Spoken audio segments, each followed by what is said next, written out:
Helpful by the love that you give. Give it so that I can forgive.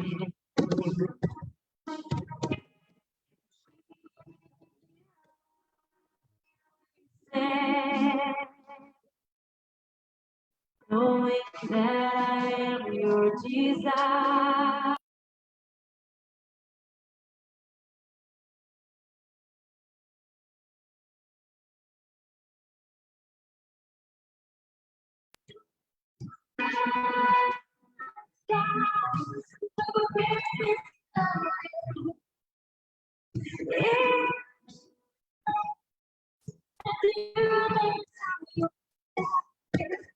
Greatest sacrifice.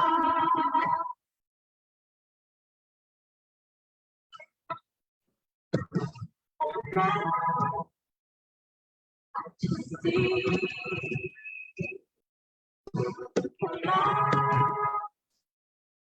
to see,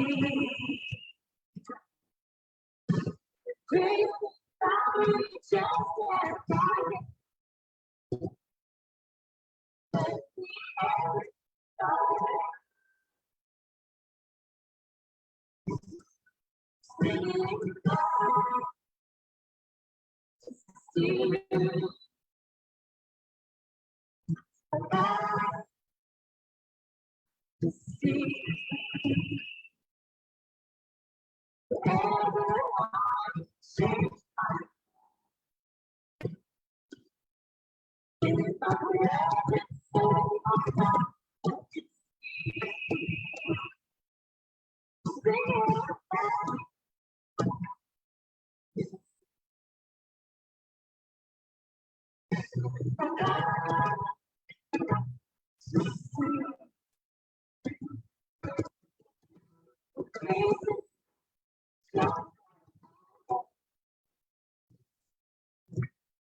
Good morning, good morning, good morning, good morning.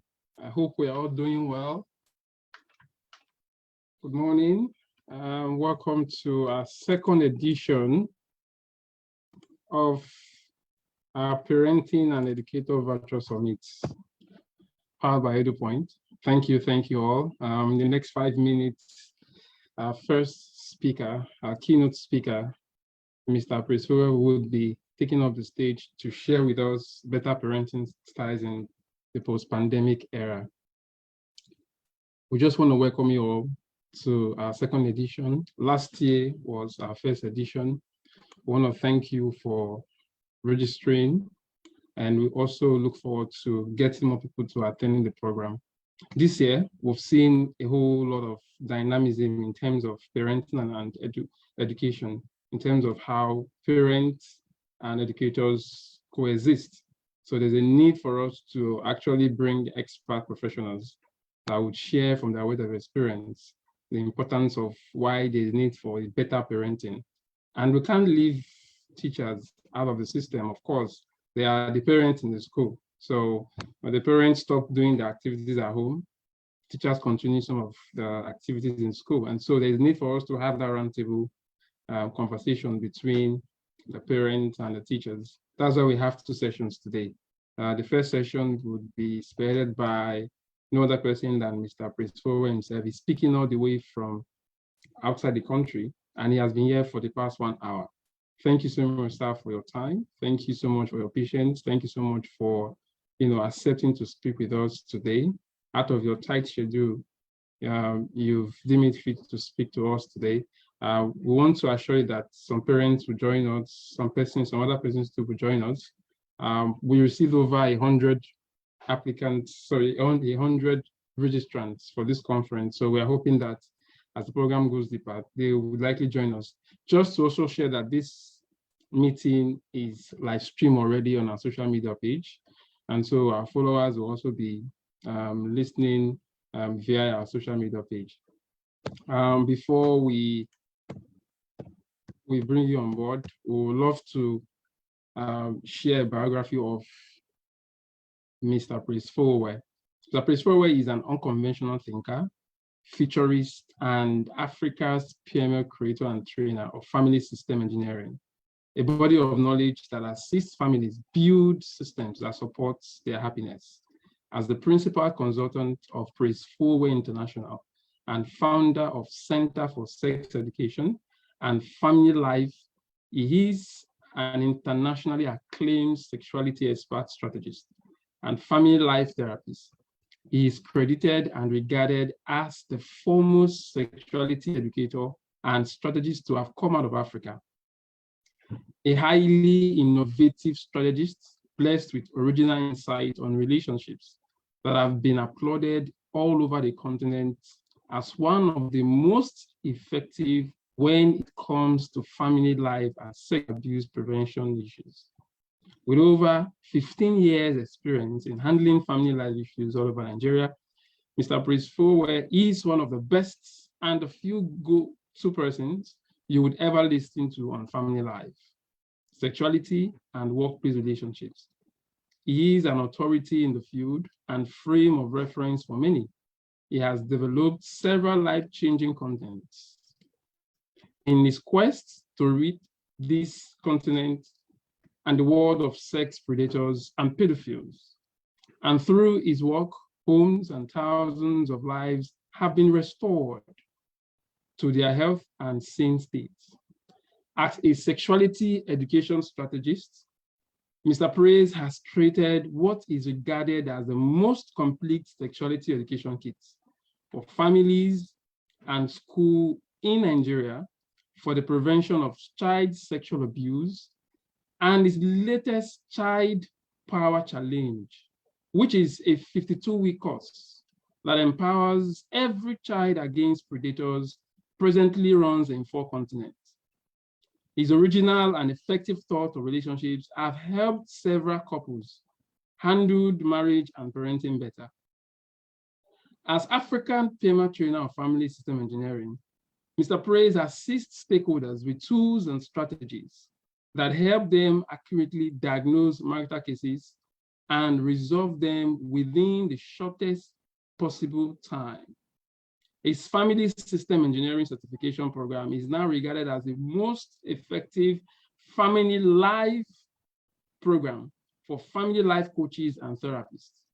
He consults for various sectors in the Nigerian economy, educational, oil and gas, banking, and government agencies. He also sits on the board of numbers of companies. Mr. Prisfowe is a master practitioner of neuro-linguistic programming and is a choice trainer and facilitator at conferences. Mr. Praise believes the problem of the world is adults and the solution to the problem is the child. He is happily married to Mrs. Tosin Prisfowe, one of the nation's finest family finance experts, and they are blessed with lovely children, David and Charis. Please, without any further ado, let us welcome Mr. Prisfowe to give a keynote address on parenting the digital narrative, the dynamics. Mr. Prisfowe, you mind to unmute? Thank you, sir. Okay. Good morning, everyone, wherever you are joining me from. I want to appreciate and acknowledge the organizers of this meeting. And I want to, sorry, can you take the screen off? Okay. Okay. Okay. Okay, good. Yeah, good morning, everyone. I want to appreciate the organizers of this meeting for inviting me to give a keynote.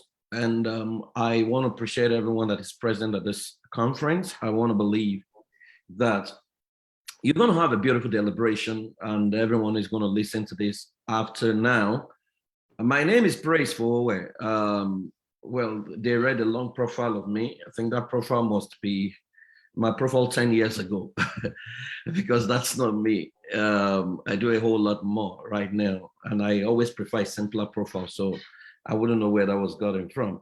But we're here to talk about parenting the digital natives, which I'll just share my slides and I'll share what I want to share with you, and I believe this will help you. I have about 30 minutes to share with you. Now, I have titled this Alpha Code Parenting, the science of scripting the digital natives. Now, if you understand how the world is working right now, you know, we use that word digital natives almost everywhere I've been. But I always say to parents that some of you need to be worried, some of you don't need to be worried. And I'll tell you why. Because I know everybody talks about Generation Z, Generation Alpha, but I always love to say to parents that that generation was not born, they were made. And I know children who don't even belong to those generations at all. So if you go to Ajangbadi, for example, the children you're likely going to meet there may not fall into your definition of digital natives. I know university students who will still struggle to use a laptop, for example. There are primary schools who have never seen the computer before. Some of them don't know about the internet in Nigeria. So in several other countries in Africa. So yes, the digital natives exist. The Generation Z, Generation Alpha, the millennials exist, but it depends on the parenting style that you have put in place and what you have made available, because a whole lot of the times environment plays a whole lot of roles in who a child becomes, because the science of parenting that we know about and we have researched is now called scripting. Now, if you are a parent, there is an information I love to start with every time, everywhere I go, and I talk to parents. So you might well join me to read this together. You don't have to unmute yourself. I am a world parent, and I understand my role in raising saviors who will transform our world. I rise from every failure, and I live above every old belief that seeks to limit me. I am open-minded to learn and master whatever it takes to produce the best version of my children. And through me, all the families of the heart will be blessed. I'm a super parent of a super child. Now, if you look around the world today, I mean, every world, every nation, every group is seeking to have a space and a say. That is the new battle line across the globe. So you hear America talks about American force. British, even though they are a bit traditional and they are no longer the superpower they used to be, but they still talk about sovereign British. China, the new world superpower, talks about China for the world. Japanese talks about Japanese perfection. Jews talk about chosen Jewish nation, which is the nation of Israel. Authentic German, they believe that they are the ideal human being. The wealthy Arab, of course, you can see what the Emiratis are doing. Enterprise in India, almost all the Fortune 500 companies have an Indian CEO. You have a new nation called the Disruptive LGBT, because any group that has a flag, that has a way, that has a culture, and that is acceptable across the globe is a nation. So Disruptive LGBT, you know, but where is Africa? Because if we don't lay this foundation, you may not know what is ahead of you and the challenges you have ahead of us. Now, the present reality is that Africa is full of natural resource with low human resource and no systems resource. Now, you cannot parent effectively, especially if you're dealing with the digital narrative, the digital native, sorry, if you do not understand systems intelligence. So our natural ability becomes genius once the right systems is in place. So that's why you see that our best brains function abroad. Now, for those who remain at home, they function very well, but the environment does not promote what they carry and does not, in fact, stifles it. Because when you have to think about generator, the noise of generator, which is trauma itself for a child, when a child knows about UpNep and a child does not know that there are better lives elsewhere, that child is already suffering from trauma. Now, if you as a parent, you were also traumatized growing up and you have not healed, you are going to further traumatize the child. So a whole lot of us are unable to collaborate behind a uniform agenda. Now, what that means is there is a lot of chaos in our parenting system because there is no structure and there is no format, there is no framework that every family has on what it takes to parent effectively. So the 4 questions I love to ask all the time is, 1, who taught you about parenting? Everywhere I ask it, they'll tell me, my parents. Who taught your parents? Their parents' parents. Who taught the parents' parents? Everybody has got, some people taught them. Number 2, in whose culture were you taught? If you were Yoruba, you must have been taught in the Yoruba culture. So Yoruba parenting must have been your methodology. If you were born as an Igbo person, maybe it's Igbo parenting you're practicing. Nothing wrong with it, right? But that leads to the 3rd question. What has been the report card of the culture that taught you based on the global scheme of things? So the culture that taught you parenting, when the whole world is talking about, green energy, do they feature there? When the whole world is talking about moving to Mars, do you see people from your culture sit at the table to take this decision? When they talk about we're going to buy over Twitter, do you see people from your culture sit at the table to say we have money we want to beat? When they talk about Chelsea is up for sale in England, do you see people from the culture of the parents that produced you saying we want to beat? Now, this is how to measure results. If the people from the culture of the parenting template you use do not sit at this table, is the clearest indicator of the report card of what your parenting template is likely to produce if you do not change it. Now, are we parenting a new generation with an old parenting script? Because as at the last time I checked, many of us are still shouting, we're still yelling, we're still spanking, we're still doing all the things our parents did to us, which has produced us, even though we love to brag that we came out better. But how do we measure we came out better when we are not involved in policy making at the highest level, when we're not involved in invention and innovation? How well is that well? How well is we turn out well? Are we talking about domestication, or we're talking about we are properly disciplined? A disciplined people will produce a disciplined society. If the society you live in does not look disciplined, then you cannot say you're a disciplined person, because lands don't make people. People make land, and land continue to make people later. So these are the fundamental questions I love to ask. Because what happens from infancy to adulthood is nothing but scripting. That's why no child was born bad. And that's why we continue to say that everybody talks about Generation Z, Generation Alpha. They exist. However, they are also an invention or a creation of a fluid environment that keeps changing by some people who have chosen to take responsibility and disrupt the entire global outlook as we used to have it. So some people sat down to say, okay, let's create Web 3.0, which is where, everybody talks about metaverse and NFT. A group of people are behind that movement. It didn't just happen. So it means that everybody is aligning to the new way of working based on disruption by the agenda of a group of people. Now, who are these people? Some of us don't know them. What are their names? Who are their parents? Who raised them? What is the agenda?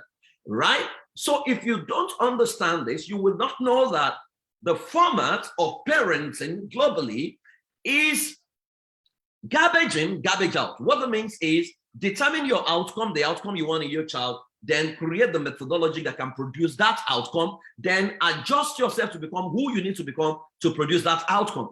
If you fall below or above, or you don't understand the ambit of what I've just described, there is no way you can parent effectively. The biggest problem is that many of us who are especially African parents were very emotional because Africa as a society is very emotional. Africa is not systems built. That is why in Nigeria, for example, next election is coming. We are looking for the Messiah, one man. We are not looking for the system that can solve the problem. We're looking for one man who will say Mr. Integrity, or who will say, oh, this is the man that will bail us out. So we never take responsibility for the systems that can govern human behavior. If you go to the UK and you want to board the train, if the Queen is supposed to get to the train station at 7 o'clock and the train is supposed to leave at 7, if the Queen gets there at 7:30, the train is not going to wait for her. The train would have let you know why. Systems intelligence. Systems are not emotional. But in Africa, a minister can ground the plane because he has not arrived or is running late. Now that is emotion. So no child was born bad. They become bad by several factors that could have been prevented with the right system. Now, I love what King Solomon said. If the axe is blunt and one doesn't sharpen the edge, then they must use more strength. But it says skills bring success. Skills bring success. So if you're a parent here, if you are not skillful, you cannot be successful as a parent because you are going to be shouting and yelling and you're going to be frustrated. Parenting should be a joy if you understand the methodology. Parenting should make you excited if you know exactly what you need to do. So the template of the old cannot create the future. And if we don't embrace new rules, we will keep replicating the old. Now, admin, please, I think someone is using a notation there. Can you take that person out or you mute the person? Okay. Can you unshare and share? Let me take the person out. Yeah. Okay. Stop share. Yeah, please pay attention to that person. Usually when you have meetings like this, you have some funny people coming and they begin to do funny stuff.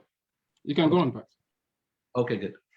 Now, so the future basically, so the future is about intentional scripting. That is the future of parenting because the template of the old cannot create the future.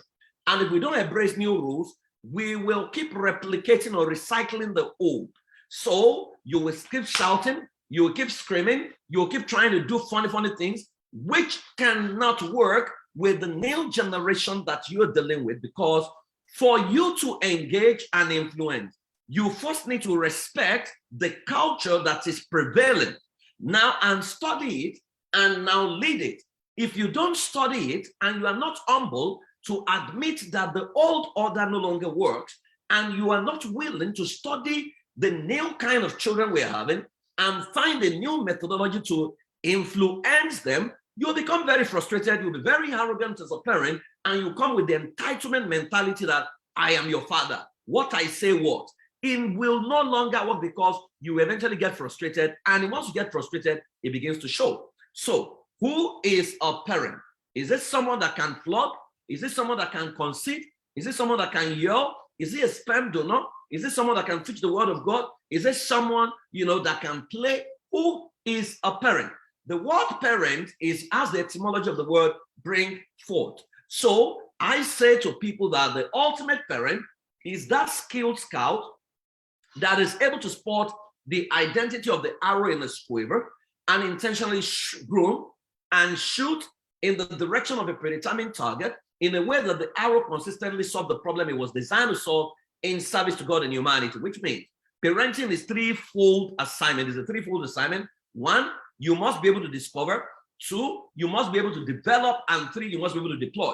So you have discovery skill.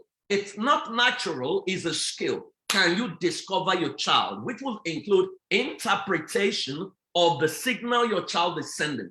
Number two, do you have coaching methodology or developmental template or skills that can help what you have observed become a finished product? Then, do you have the leverage that can deploy what your child carries, which talks about relationship? So if you're a parent, you don't have leverage, you don't have relationship, you will stifle the potential of your child because you do not understand what you need to put in place. So let me welcome you to the world of Generation Z and Generation Alpha, which are the digital natives that we're talking about. Now, these are, I mean, what separates them from the previous generation or the olden days generation? So you can see their slant, you can see their social markers, you can see the iconic cars, you can see their iconic toys. We use Rubik's Cube, you know, they are on BMX bike, they use folding scooters and fidget spinners. You can see their music device. You remember we use audio cassette, Walkman, VHS, iPod. They are using Spotify and smart speakers. But what is the leadership style?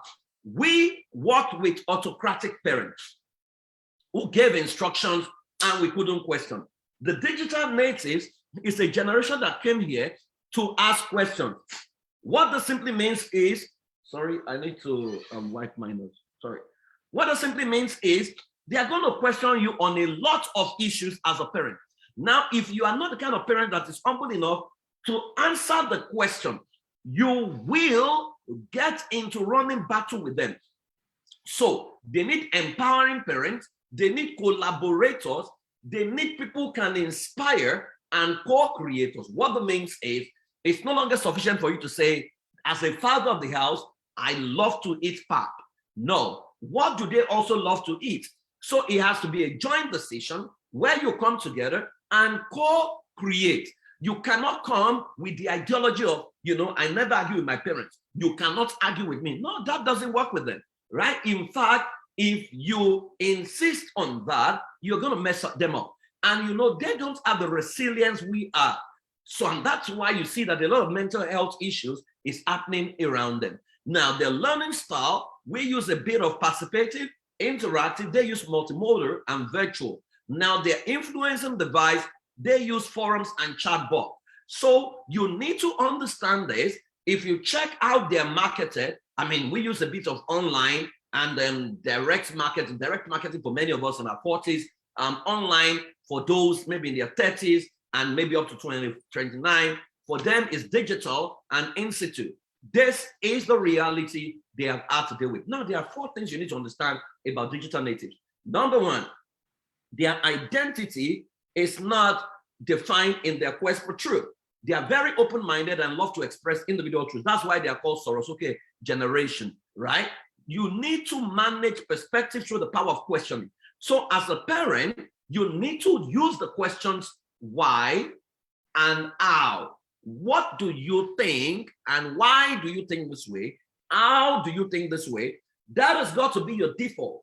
If you always say, don't ask me questions, or what you have said is right, if you're living at the right level of right and wrong, you cannot effectively relate with this generation.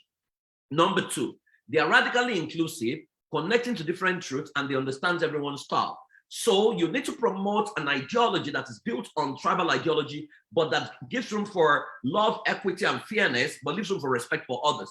What this simply means is they don't know the difference between Muslim and Christian and Hindus and Buddhists. As long as who they want to relate with is online, they are comfortable. They don't know the difference between gay, straight, X, A, you know, 2. They don't know those differences. And that's why they can comfortably relate with those people.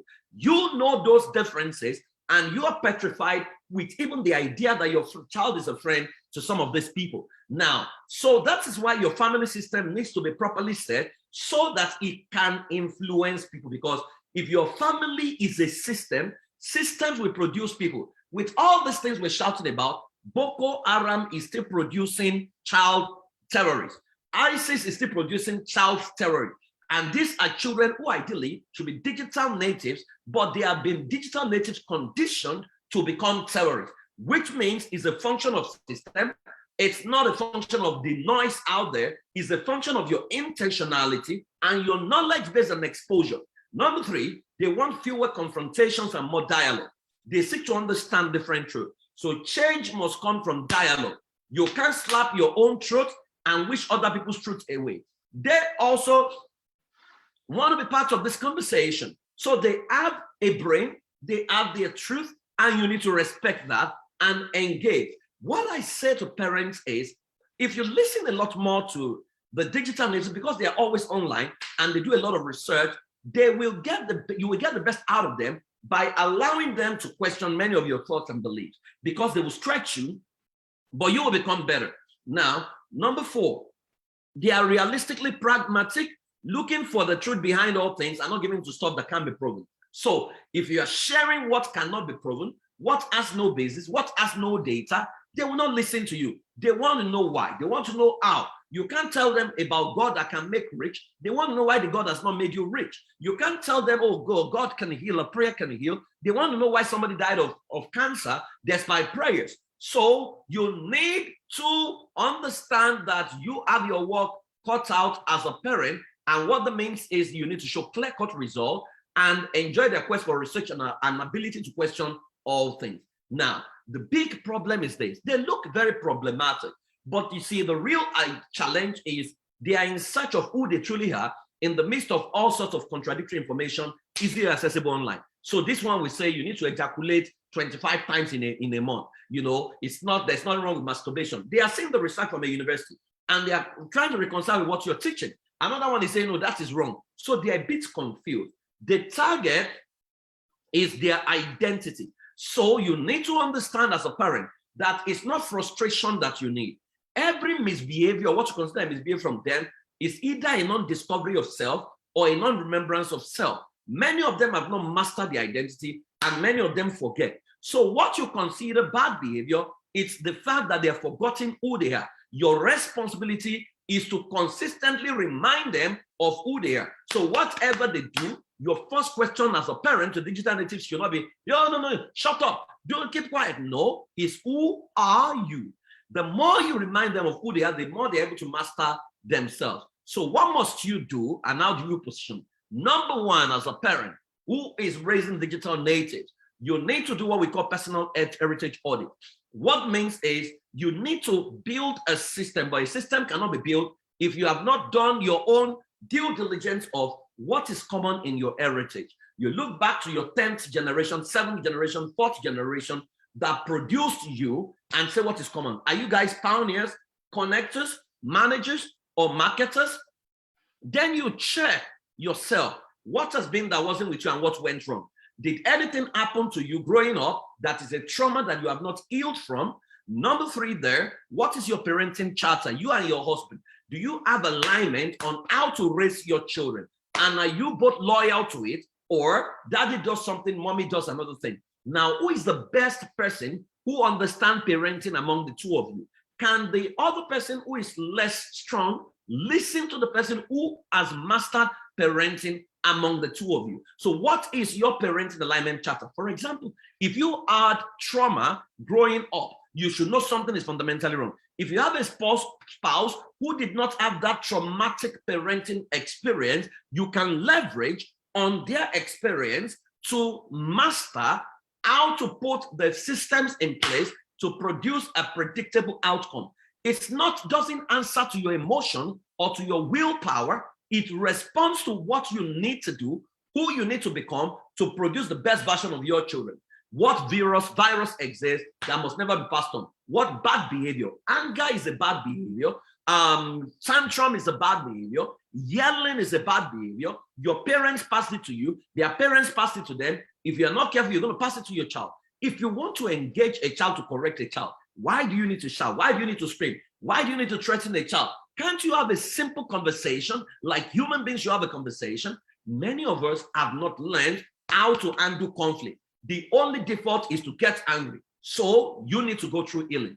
Number 2 is you need to do what we call the child discovery and road mapping matrix. Your child is not everybody's child. So the code of engagement when it comes to the use of telephone, the use of gadgets is not going to be the same. In my family, at age 13 is when you get your first phone. If the heavens wants to fall, let heavens fall. We don't care, right? What we care about is what we are trying to build. But you need to be prepared for that.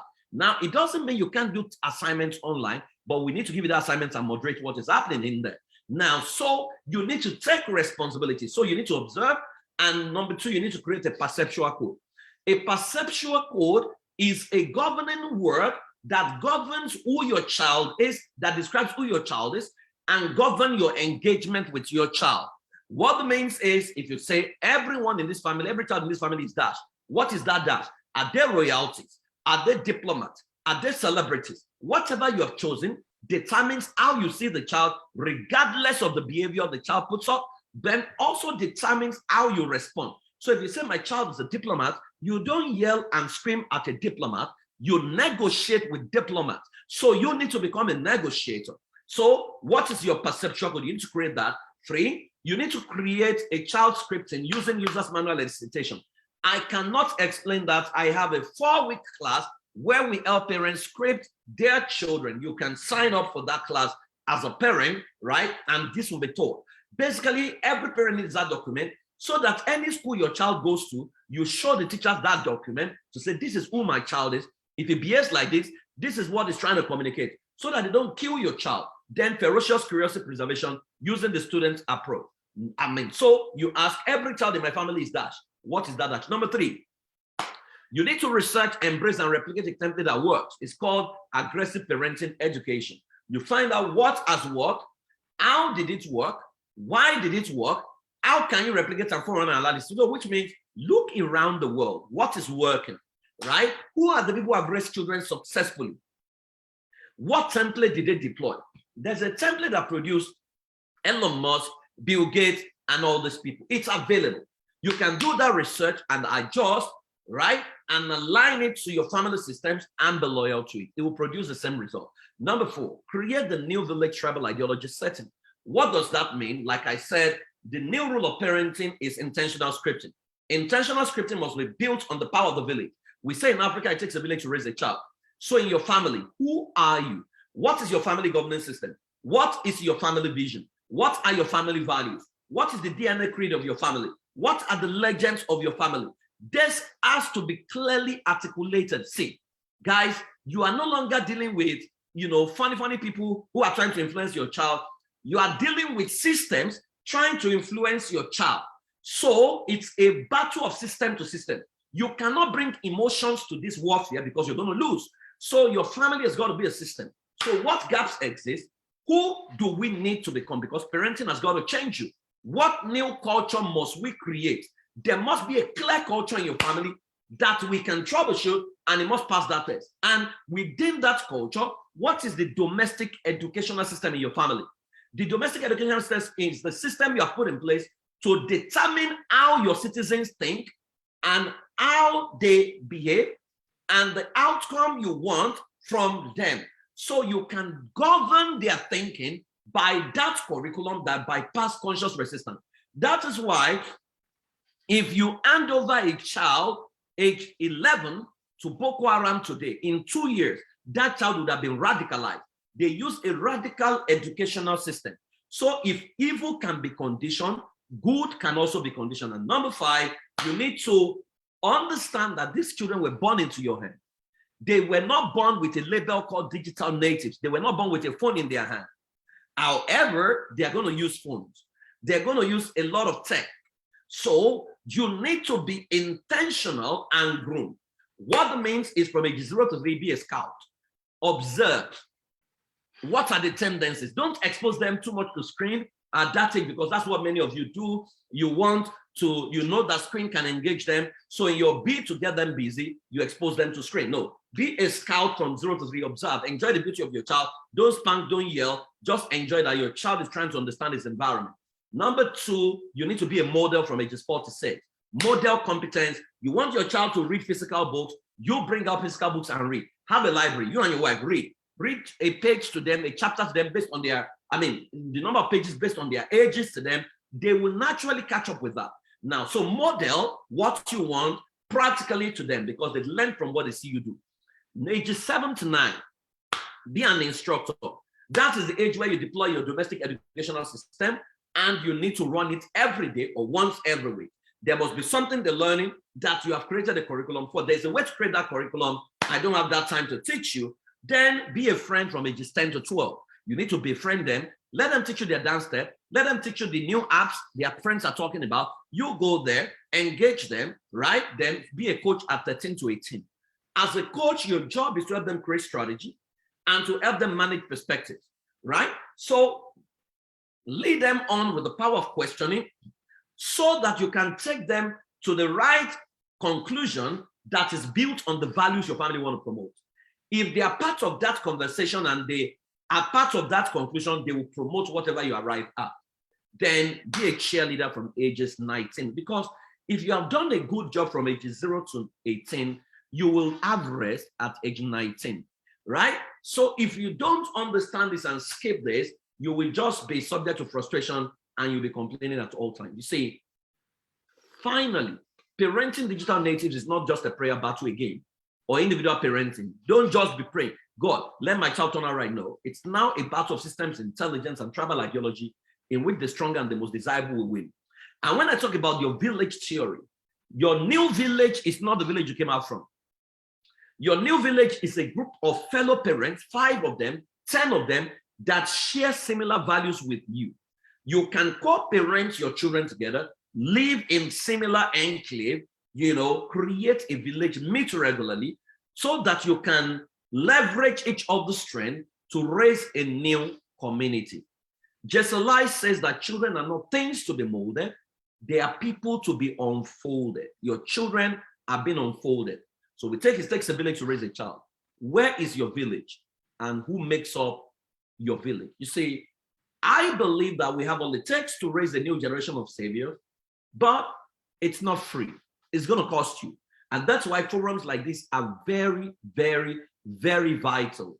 We need to understand as parents that we cannot just lie low and just hope things will happen. We cannot just go and dedicate a child and not also have a parenting script like the Jews. They have a 14-year-old parenting script that terminates at age 14 called Bat Mitzvah. So if you pick a Jewish 7-year-old, you know what it would have been taught. You pick a Jewish 9-year-old, you know what it would have been taught. So you've got to be intentional. A man who goes to the battle that requires a gun with a cutlass has already lost the battle. You can't keep going with emotion to a new battle that requires systems intelligence. The question is, will you stick to your old tools or will you change to the new rules of parenting to win this parenting battle? I believe that we can shift the base of power as new African ancestors if we script our saviors for our world. Your child has got all it takes to become a savior, but you have got to be a savior as a parent, and you've got to create new methodologies to help your children win. Now, I have 30 minutes and I've exhausted my time so I can take questions, but there are loads of trainings I have that I can invite you to partake of because, see, it's not a 1-hour discussion. I usually will do 4 weeks in class virtually with people. But always remember that the new rule is scripting. For you to engage digital natives, you must become their student before you become their teacher, or else they're going to screw you, they are going to mess you up, and they'll be doing something else, and you would think these children are very good. Meanwhile, they're living in another world entirely. If they don't give you access to their world through humility, you may totally lose them. I hope this has been helpful. Thank you very much for inviting me. God bless you. Thank you, thank you, thank you. Round of applause for you. Thank you, thank you, thank you, sir. Thank you, sir. Thank you so much for the 34 minutes insight. In fact, I have so many notes I jotted down. At one point, you said before you become the teachers of these students, you must first be their student. We also talked about we are not interested in the system. We are looking for just one man. Instead of us to be looking at the systems itself, because the system itself harbors all of these people in the ecosystem. So I don't know if anybody have questions. Personally, I do, and I just want to throw a curveball as a question for someone like me that is an expectant father, right? What is the hardest thing about raising children or about raising a child? The hardest thing is ignorance, getting knowledge. Actually, if you get knowledge, it becomes very simple. If you don't have knowledge on parenting, now because it's a different knowledge entirely, it's a different school of thought, different body of knowledge. If you don't humble yourself to go for that knowledge and embrace it, that will be your hardest job, because you will not be groping and be experimenting. And experimenting will damage a child. You introduce trauma, you introduce tantrums, you introduce anger, because you are not prepared for different developmental stages in the life of a child. That's why parents beat a child for spilling water at age 5, when spilling of water is an age-appropriate behavior for that age. It's an expected behavior, it's not a bad behavior, because parents are not prepared. So I always tell people, pursue knowledge. If you pursue knowledge, it's like marriage. With knowledge, you can go on a cruise. It's very easy. But without knowledge, it becomes very hard. Applied knowledge is the biggest gap in parenting, right? So go for knowledge and you'll be free. Thank you so much. I don't know if anybody have question. You can use the chat button. People are thanking you, sir. God bless PF. Awesome session. Very insightful. Good afternoon. Thank you, sir. Okay, go on. Yes, I have a question. My question is, we talk about yelling and shouting at children. That is not really appropriate. But I find out that I have a daughter that when I shout at her, that's when she will even maintain. That's when she will, she will adjust. So what are you saying, that there's an effect, or we shouldn't continue with it? Because for me, once I shout at her, yell at her, she will adjust her behavior. So what is it actually a bad thing? Does it have side effects, or is it better what's best when a child does something wrong? What is the best measure aside shouting? If you are shouting, then imagine your child grows by understanding that shouting is the only way to correct a behavior. It means if she gets mad, the husband will need to shout on her. That's the beginning of violence. You are exposing your child to trauma. That's true. Now, imagine if, I don't know how old your child is, but imagine if you go around your child to say, oh, I want you to do this. Oh, sweetheart, you are the best, and I love you. You're my royalty. What are you doing right now? What is it? Right? You engage your child to seek to know. You have to be a student, right? Why do you think you're doing this? What does this mean? What if you do this? I think this is better. So let's do this together, right? If you lead your child into doing the new, and the new seems better, your child will model it. We shout because we lack communication skills. We were taught to talk.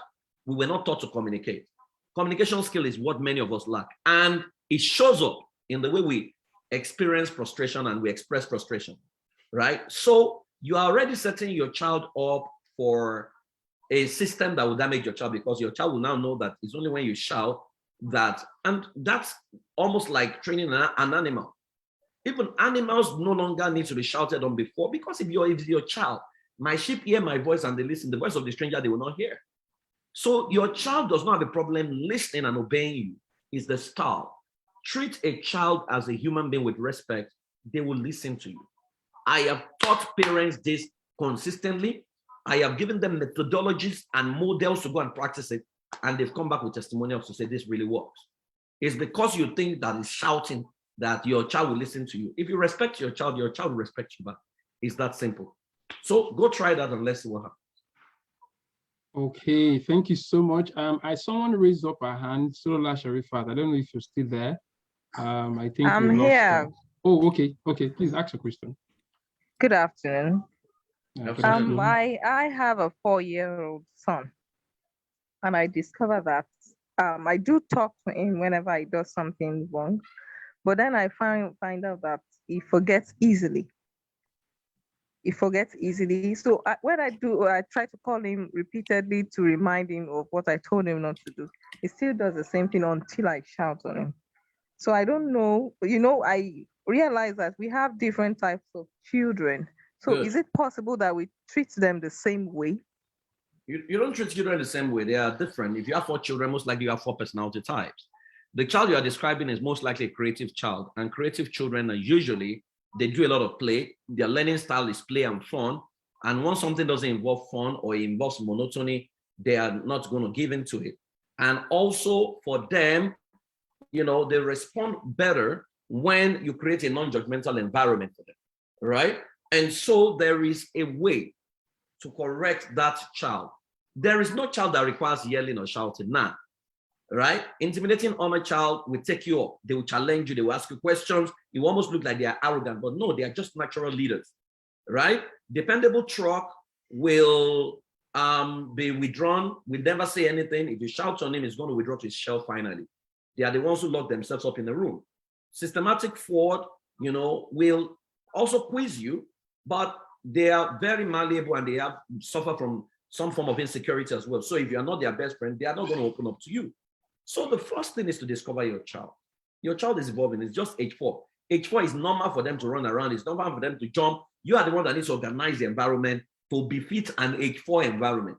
If you don't organize your environment and you don't know the expected developmental milestones at that age, you will just be shouting, right? Enjoy the play of a 4-year-old. In Japan, you never pass a judgment on a child until age 6. So it's you that need to improve your knowledge. That's what you need to do. Thank you very much. Sir. Wow, fantastic. Olubumi wants to ask a question. Please feel free. We have 10 minutes. So okay, good. All right. Good afternoon, everyone. Good afternoon, Mr. Fowe. Thank you so much for the session. This is my question. Is there anything wrong when a parent, okay, we have the father and mother, but when the parent, probably the mother, the children tend towards more to the mother because she has listening ears, she listens more, and the father feels the mother is taking the children, all the children towards her side. Is there anything wrong? I believe, is there anything wrong in that? Okay, that's a question I want to ask because the mother has listening ears, she listens more. Is there anything wrong in that? Is the mother taking the children away from the father? I don't think so. Children are not fools. They gravitate towards the person that they feel most comfortable with. So the father needs to adjust his style. That was why I talked about parenting charter.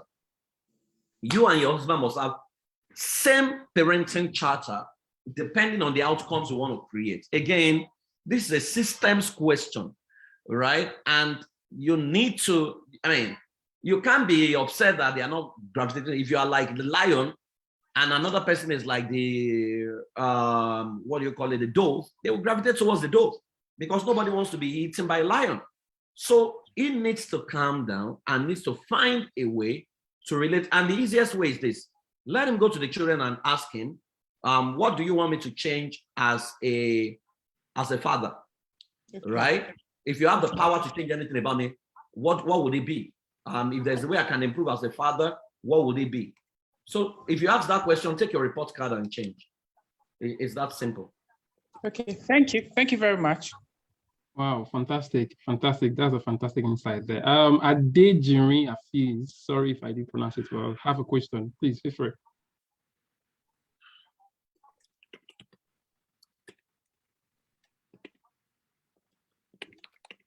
Hello, Adejiri, can you ask a question? If you can't, Chibuchi Chikweze also have a question.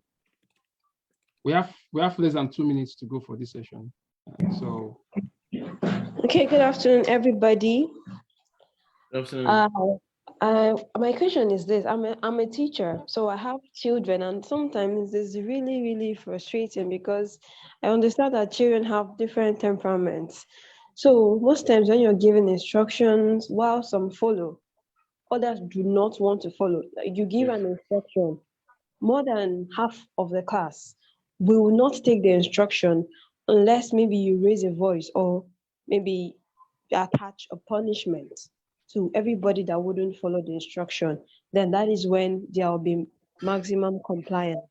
But giving an instruction and then wanting everybody to follow, it's more like a Herculean task. So in this case, what is the solution? What should be done? It's very simple. If you are dealing with a class, number one, you need to understand that you don't have 20 students in your class. You only have one child. Each of those 20 students is a child, right? And that's one thing teachers need to understand. When you have that mindset, you give specialized engagement or bespoke engagement as against generalized engagement. That's one. Number two, when you come to class, you don't set the rules. You set the rules with the children. So say, okay, guys, I'm your teacher. We have to have the best of times, but I need your attentiveness and blah, blah, blah, blah, blah. So what are the 5 rules that will govern us? So can we set the rules together? And what will be the consequences for X, Y, Z? If they join you to align with the rule and they master that, right, they will promote it. You see, the digital natives don't promote what they were not part of. They will only promote what they co-create together. Then you cannot put them in groups and assess them as a group, because that's another thing Africans don't do. We assess them as individuals. So if there are 20, put them in groups of 5. That's 4 groups. And say, if one member of the group is disturbing the class, the whole group loses 2,000 points. Then what you will begin to see is that other group members are the ones who will begin to ensure that everybody behaves. So you see, education is innovating solution.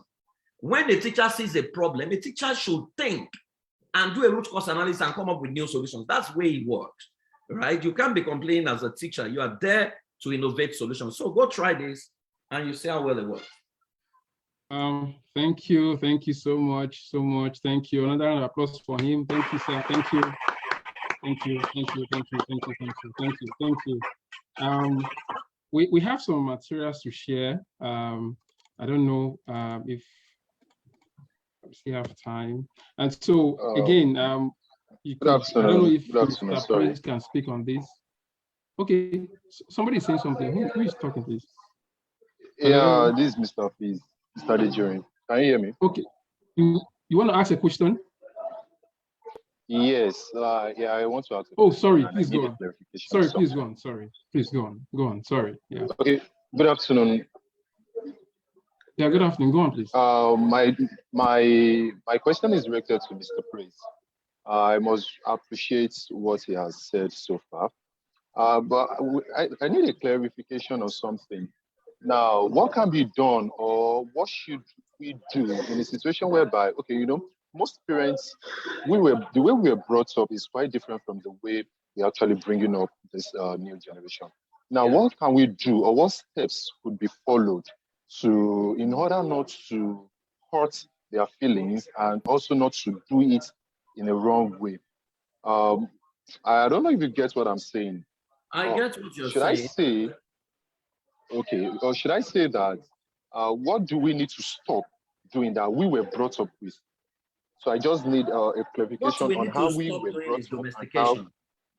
Our parents domesticated us, but they call it discipline. Discipline is the Latin word disciplina. It means to groom, to train, and to disciple. Within the context of discipline, there is no yelling, there is no shouting, there is no spanking, there is no threat. Domestication is the Latin word domesticatus. It means to clip wings and to tame. So when our parents, I'm going to tame you and clip your wings, that is domestication. It subjugates human beings and compromise their self-esteem. That's why you notice that many of our generation, we can't collaborate and we have low self-esteem. When one of us succeeds, we are jealous. Those are the symptoms of domestication. Punishment is the third word, which is the Latin word punire. It means to avenge and to inflict pain. That's what you do when you beat. Now, if you not understand behavioral change, physical punishment does not solve a behavioral problem. It's a behavioral solution that solves a behavioral problem by first doing root cause analysis. So you need to, everything you say, engage your child. So why are you doing this? What is the reason for this? What can I learn from this? It might even be have a positive intention, right? And create, I mean, I can't overemphasize the need for a user's manual. User's manual makes your job easy in working with digital natives, because you now know who your child is, you know the brand promise, you know the qualities of your child, you know the challenges, you know. And honestly, I would recommend these trainings for you, because I don't know your child. In these trainings, you are going to be able to dimension your child by yourself, run personality analysis for your child, and create your child user's manual. So you can attend the new rules of parenting, the one that Flourishing Children Need Educated Parents. I mean, it's 4 weeks, right? You would have been able to solve most of the problem. And if your child is ages 8 to 18, you can do Ready for Life. Ready for Life, you even have mentors online who work with your child every week. These are 2 of the most groundbreaking innovations that we have. And these are innovations that we have across the world right now. I live in North America. I mean, we have classes in North America, we have classes in Nigeria and all over Africa, you know, and they're all virtually driven, you know. So these are some of the programs that you can avail yourself of as a parent that can help you. Okay, thank you very much, sir. Thank you, Mr. Preso. I mean, this is an awesome, for me, awesome experience to witness you speaking. Last year you came in, but you didn't have enough time. Today you did justice to the topic. For some of us who really want to attend Mr. Praise Forward's training. The flyers are shown on the screen, as you can see. There's a coaching program that will run for 4 weeks, like I stated earlier, which might be starting sometimes in May 8th. I would advise that you use the link you found at the chat button to register yourself for this program. It's going to be very resourceful. What you just got here is the tip of the iceberg. I mean, you can learn 4 weeks in 30 minutes. So our advice for you is to use the link, register yourself, and get involved in the program. It's an investment fee, right? When you see trainings like this, they worth millions and millions of naira. You cannot compare the training you get to a coaching fee of 100K. And I can tell you, you stand to get more than you even expected. They also has another program which we call Global Peace in the midst of global chaos and disruption. This also will be happening sometimes on the 15th of May. There's also a course that is called Family Systems Engineering. This is a very fantastic course. Please make yourself available. Ensure that you avail yourself for this program. Mr. Praise, once more, we want to thank you for your time. We deeply appreciate you. We will share all of these to the parents that have registered. We got over 140 registrants, but again, we're even scared of adding people because some people are messing up the platform. So for now, we're just adding people that are available here, but we'll share all these flyers and all your materials to the people that have registered to attend the program. I'm very sure that at the end of the day, parents or potential parents will definitely, get back to you in terms of the coaching and the parenting classes. Thank you so much, sir. Do have a lovely day. Our regards to your family. Bye. Okay. Now we come to the end of the first session, which is the keynote session. Shortly, we'll be starting the panel session. We'll just go for a break of 2 minutes.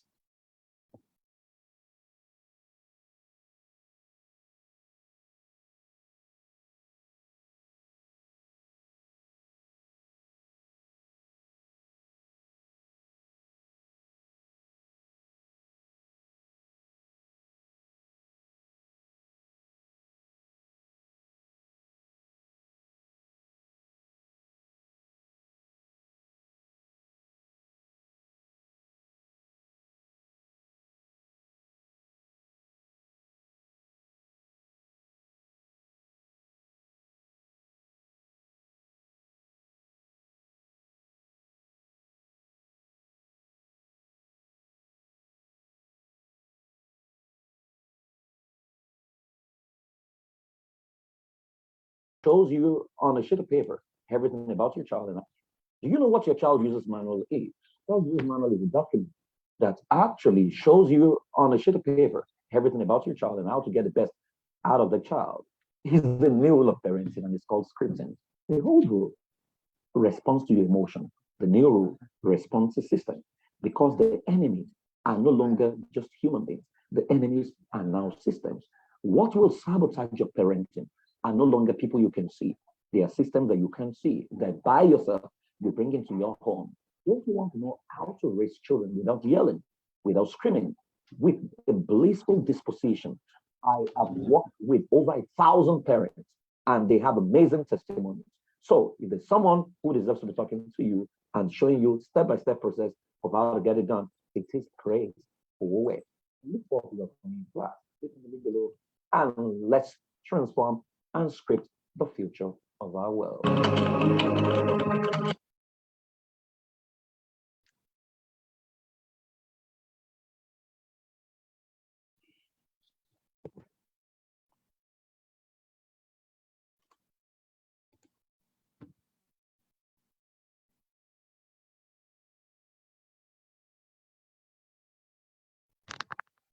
You have 3 children.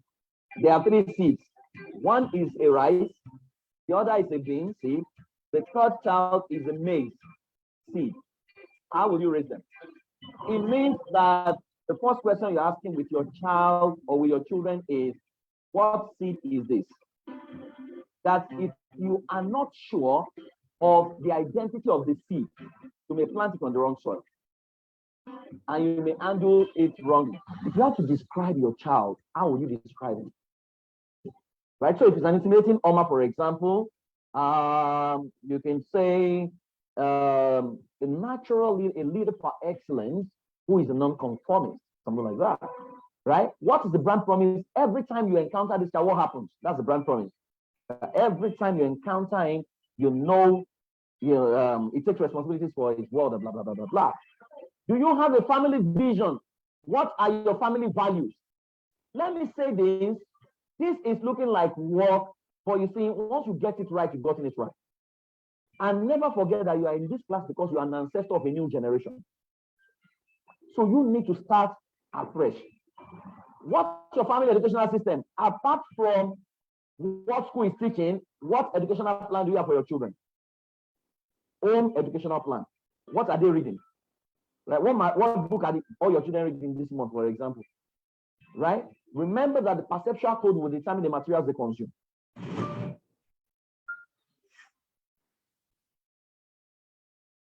Okay. Right in, we are going to go into the next session, which is the plenary session, where we have our distinguished panelists, which I'm going to introduce. I don't know if they are on the call.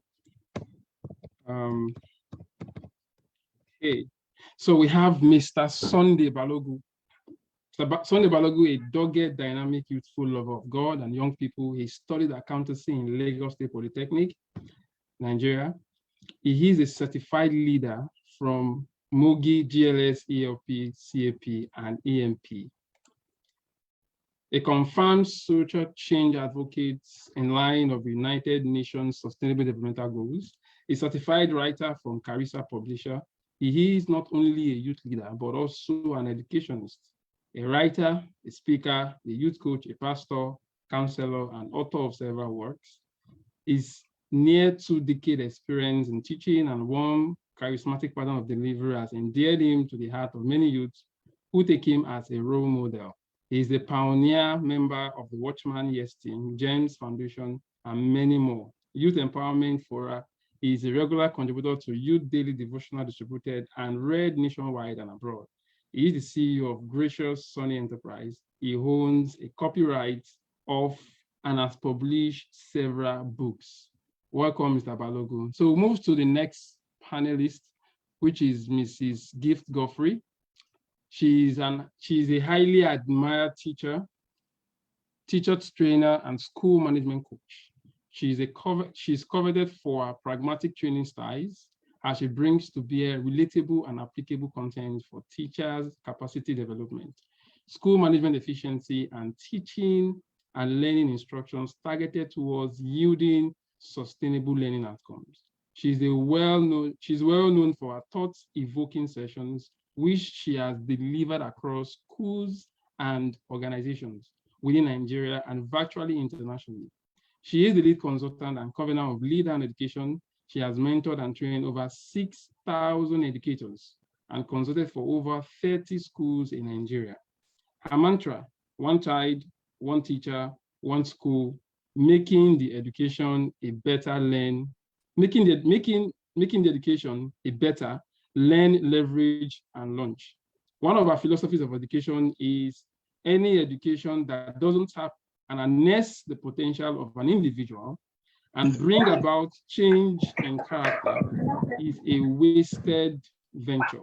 She is an avid reader and inspires all around her with her reading culture. She loves to travel and meet with great mind. Her love for nature is unequaled. She's a devoted Christian wife and mom. And on that panel again, we have Mr. Sunday, Mr. Innocent Ohiri, sorry.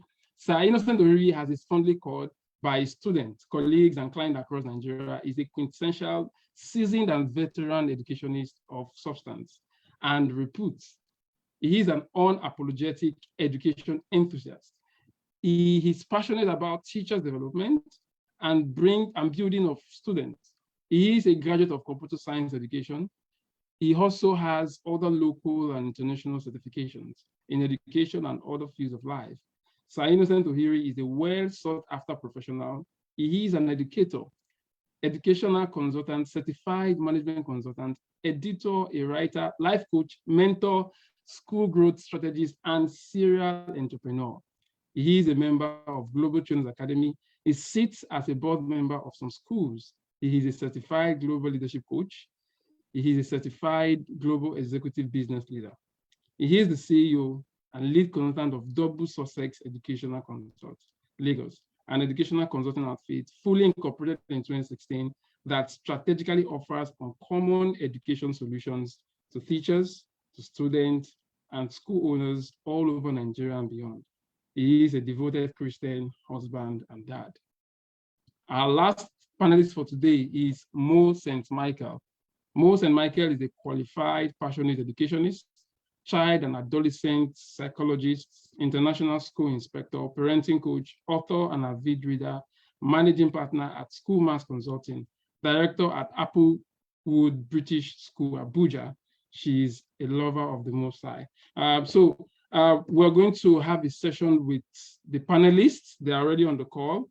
We'll be asking questions and they will be answering those questions.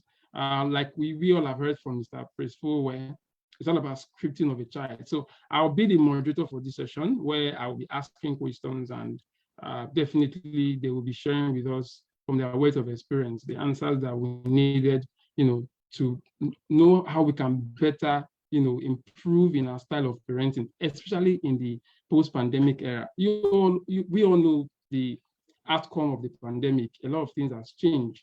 There is now a new way of teaching. So therefore, there are also new ways of parenting. My first question would be to Mr. Innocent. I would love to ask you, sir, we are now in the age of digital parenting. Of course, like Mr. Praise has highlighted earlier, parenting the digital natives, and there's a need for us to understand the kind of technology that we expose our children to. And so one of the things I would want to ask you is, how can we best use technology to support our child education? How can we best use technology to support our child education?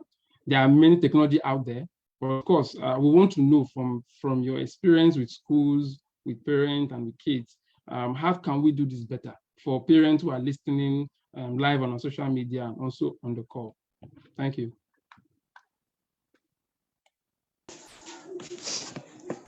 All right, thank you very much, Mr. Oscar. Thank you for the question.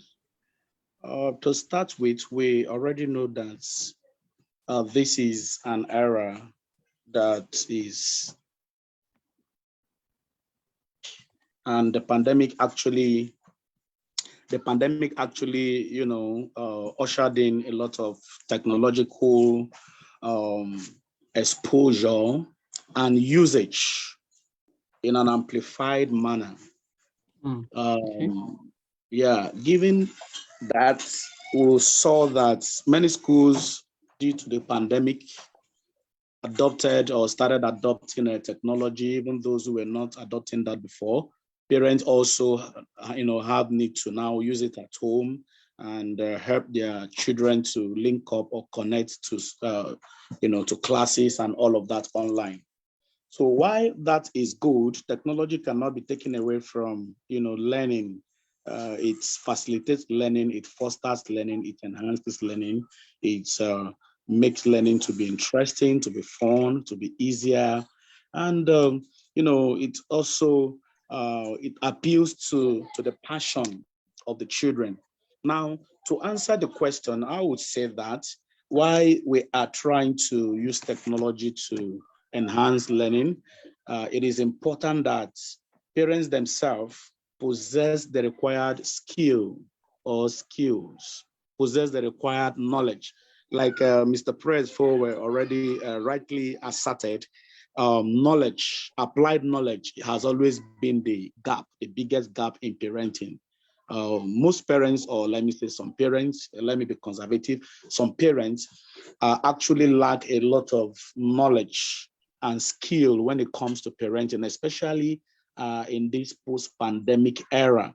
So what I would say is there is need to, in as much as we need to use technology, allow the children to use it, there is need for the parents to also learn it understand the various technologies, know how to use them, and then with that, they will be able to severe or to, to find out the right tech device, the right applications, the right sites that will be relevant, and as well will not tamper with the morality of their children. This is very, very important.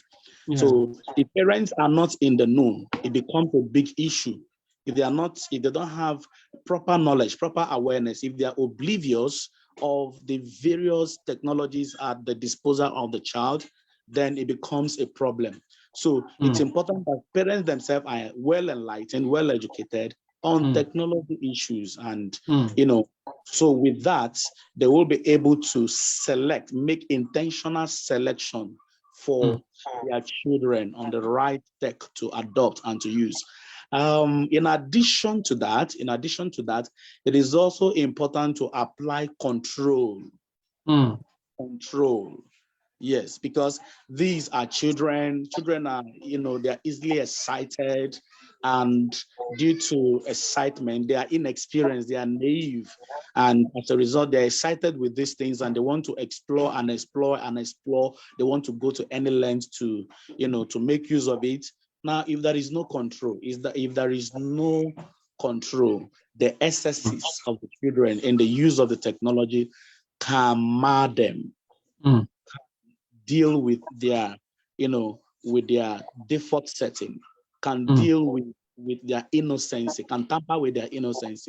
And that is why today we have so many children, so many young people, students who have been exposed to terrible sites and, terrible applications that have really destroyed them or almost destroying them, because nobody was there to, to censor what they use, what they view online sites that they visit, and all of that. So this is what we have. We've had the case of a child who, in the course of trying to link up with lessons and lectures online, delved into other sites, and before you know it, found herself in some S-rated sites, and that was how the child began to watch pornography at that age. And this went on for years without the parents noticing, without the parents observing, without the parents discovering what was going on. And the child would always, cut away with the parent laptop, go into her room, and we begin to feast and consume, the content on the S-rated site. And it got to a point that this thing terribly damaged the child. As she got into teenage age, she became vulnerable. Her body, her psyche, her senses, her morality, everything damaged psychologically. All her life, everything she was just thinking about sex all the time, because the whole thing has really permeated and penetrated her psyche and all of that. So it is important that there is a censorship, there is a monitoring, there is a control of the screen time of children. Because if parents do not take their stand and that control, the children can go the extra mile, and such an extra mile will only affect them in a negative way. So it's important that there is a monitoring, there is a control, there is a supervision, there is censorship, and there is enlightenment and adequate knowledge on the part of the parents. Let me stop here. I was not given any time, but let me just stop here for now. Thank you very much. Exactly. Thank you so much for that insight. We're going to leave the lines open for people to ask their questions. I'm going to throw another question to Mrs. Gidgoffrey. She's on the call. Talking about control, Mr. Innocent has highlighted that there's need for parents to, deploy some parental control mechanisms. But again, these parents are not well informed. So basically, from a parent's point of view, I'm asking myself, what parent control should I be using? Are there specific parental control? Are there methods that you think that are easy to deploy by parents? When things get complicated, the evolution of technology, parents feel that technology is too complicated for them to use. For those ones that are seemingly ready to, learn those technology? Do you know any parental control? Is it by technology? Is it by demonstration? Is it by teaching? We don't know, but just share with us, what are those parental controls that parents should be using in this Gen Z world?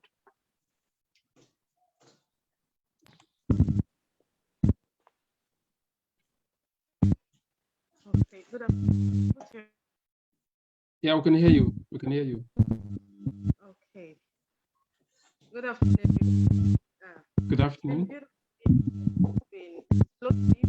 I've been learning, I've been writing down, I've been jotting. God bless everyone who took the time to join in. Yes, about that question, what parental control should parents be using? That's a very technical one.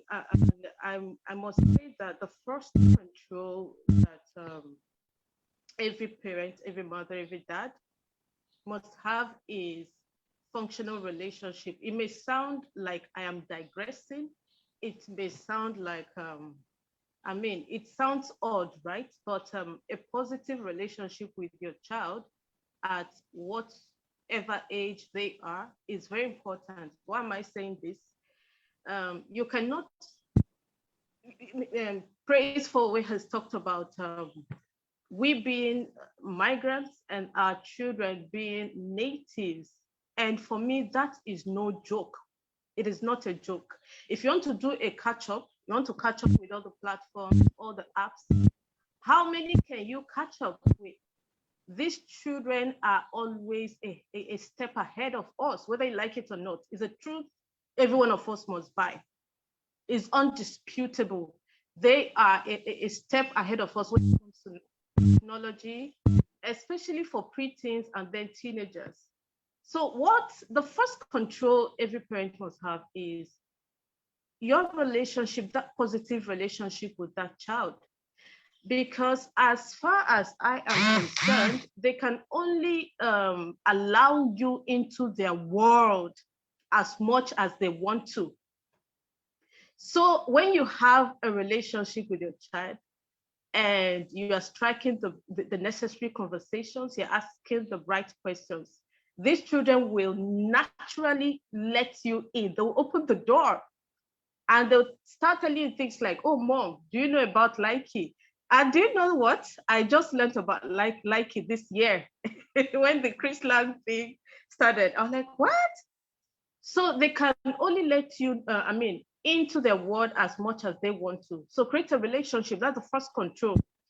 And again, we've been saying this thing over and over again, that enlightenment is more powerful than reinforcement. Very important. Enlightenment is more powerful than reinforcement. And what that means is that you need to enlighten these children. It is a weapon in their arsenal that they'll fight with all through life. You need to orient them. They need orientation about the internet. They need orientation about the safety out there, what's obtainable, how can they go through any stage or any, you know how rude the internet can be. What you don't plan for just, how will I put it, get shown on you. So you need to enlighten them. Very key, very important. And another control is you being involved as a parent. Show interest in technology. Many of us, there's this disconnection. I don't know how to put it. When I talk about disconnection, just think about Buhari, the president of our beloved country. You can see the disconnection. He is not into the reality of the common man. He is not. And that is the case for many parents. They are not involved. Show interest in technology. Like I said before, initiate conversations about what is out there, because you don't know. You think you know. You really don't know much as they do, especially if your child is a teenager, if your child is a preteen. So get involved. Show interest. For younger children, if you have children less than 10 years old, please instruct them to take permission before using any device in the house. Before using your phone, they should take permission so that you're able to monitor, you're able to control what they do with the device. And there are a myriad of plugins you can install your phone. Just go on Google. There are a number of them. If I start mentioning them, I might be limiting you. So there are plugins out there you can install your phone to prevent your kids, to prevent your children from visiting a wanted site. I personally, I use Meta Search for my Chrome, and it works very well for me. So you also use child-friendly search engine. We have what do we call it? Google for Children. We have kidrex.org and a number of them out there. So I'm going to stop here. Thank you very much. Oh, wow, fantastic. I mean, that was really very insightful. We'll try to share some of this link to them for parents who don't have access to this link so that they can also go through. But again, just like Mrs. Godfrey has said, there are many of these plugins on the internet. It's just for parents to show interest. Interest is very key. You know, at the end of the day, you have to be intentional about your parenting. I also want to ask one more question, and then I will leave the line open. I don't know if any of us have any question. You can raise your hand up or use the hand feature button. I will surely unmute you for you to ask a question. One question I want to ask, and I think every mother here can relate because we are all parents here. How do we balance work? Because as a parent, we have to go to work to pay our bills, right? How do we balance work? How do we balance family and the children without compromising anyone effectively? So I'm going to start with Mrs. Gift. Let me start with you before I go to Mr. Innocent. How do you balance your work as a mother or as a professional educationist? How do you balance your family as a mother? And how do you also balance the children? Because again, it's a child sector. In as much as you want to be a top performer at your place of work, you also want to ensure that your family is not suffering. And also the kids too are not going to suffer, because at the end of the day, it doesn't make sense if you're doing well at work and the kids are not behaving well. So how do you balance all of these things without compromising anyone in the mix? Okay. Yeah, thank you very much for that question. Balancing work, family, and then being a mother and all that. My goodness. Now, the thing is, we have so many motivational speeches out there about how to balance, but many a times we have adopted such principles and it looks like it doesn't work. And I must say that it might, it's a clause, it might never get perfect, but it can get better. I am going to share tips, things that have worked for me, It might not be principles out there on the internet. Personally, the first principle, the first rule for me is being organized. I don't know what that means to you, but for me, it means things as trivial as organizing my home during weekends, keeping the house clean. You know, it has a way of influencing or affecting my psyche. When the house is organized, I'm able to think better. I don't know about you. It is therapeutic for me. So be organized, and that may also mean you organizing your time. Have time for everything. Now let me bust a bubble. You know, there's something we always talk about, multitasking. And in the recent years, I asked myself, is there really something like multitasking? Is anything like that? And I started asking questions. I started doing research, and I discovered that somehow, it, I won't call it a myth. It doesn't so much exist for the human brain, because the brain works in patterns. And how it works is that you are most productive if you focus on one thing at a time. If you have things that need to steal your 3 hours, for example, for you to be productive, you need to share your 3 hours among those tasks. You talking about multitasking, I don't know. I think I am safe advising every one of us to stop multitasking. I don't know. I think you are safer. Now, make sure you have a time for everything. Finish one thing before you go to something else. And the third thing I want to talk about is you taking care of yourself. Please do take care of yourself. It cannot be overemphasized. Take care of you. You need to be alive for your kids. You need to be alive to build that career. Take care of yourself. Self-care repertoire. It is not negotiable. And almost the last is, it is easy for you to prioritize your career. So I'm not going to talk about it. It is something that comes naturally because you feel you have a level of satisfaction, especially financial satisfaction. You naturally tilt towards your career, you do better. But now I want to talk about your family. I want to talk about you prioritizing your kids. And what I'm going to say is something that is very relatable. I'm going to say that I'm not preaching quantity of time, because sometimes there will be a season or a phase in your life when it is unrealistic to talk about quantity of time devoted to your family. Now, in that season of life, I will advise quality over quantity. If you have just a weekend or just a day or even just an hour to spend with your family, with your kids, be present. Make sure you are really with them. Don't be there and you are not there. Within that short period of time, make it count. When you are around them, try to be around. Try to bond. Let there be emotional connection with your children, with your family. So I try to make this thing so realistic, because I discovered that there's so much unrealistic expectations when you listen to speeches and those motivational quotes and speeches. So if you are in a period of your life when you cannot, you just cannot steal that time. You don't have much time. The little time you have with your family, please prioritize quality.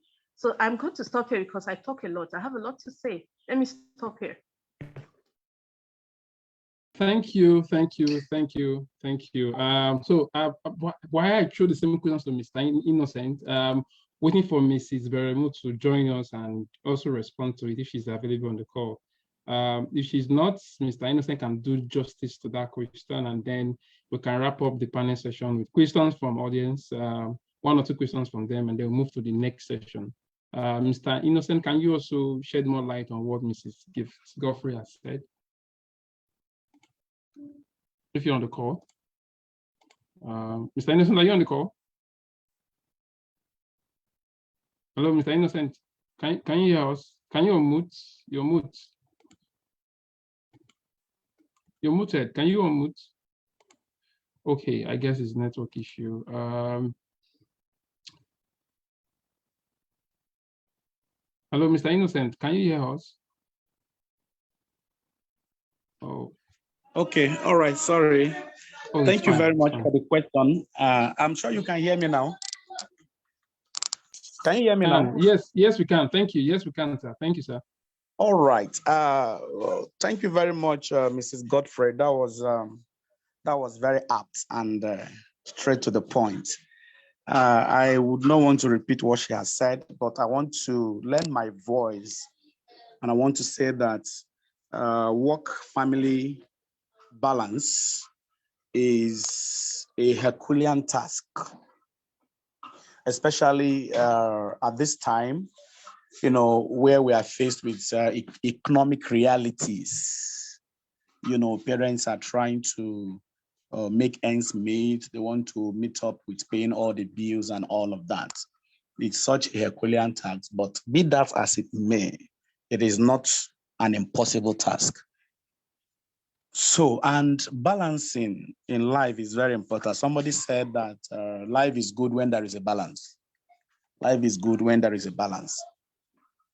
So I would like to assert categorically and unequivocally that balancing work and family life requires intentionality. It requires intentionality.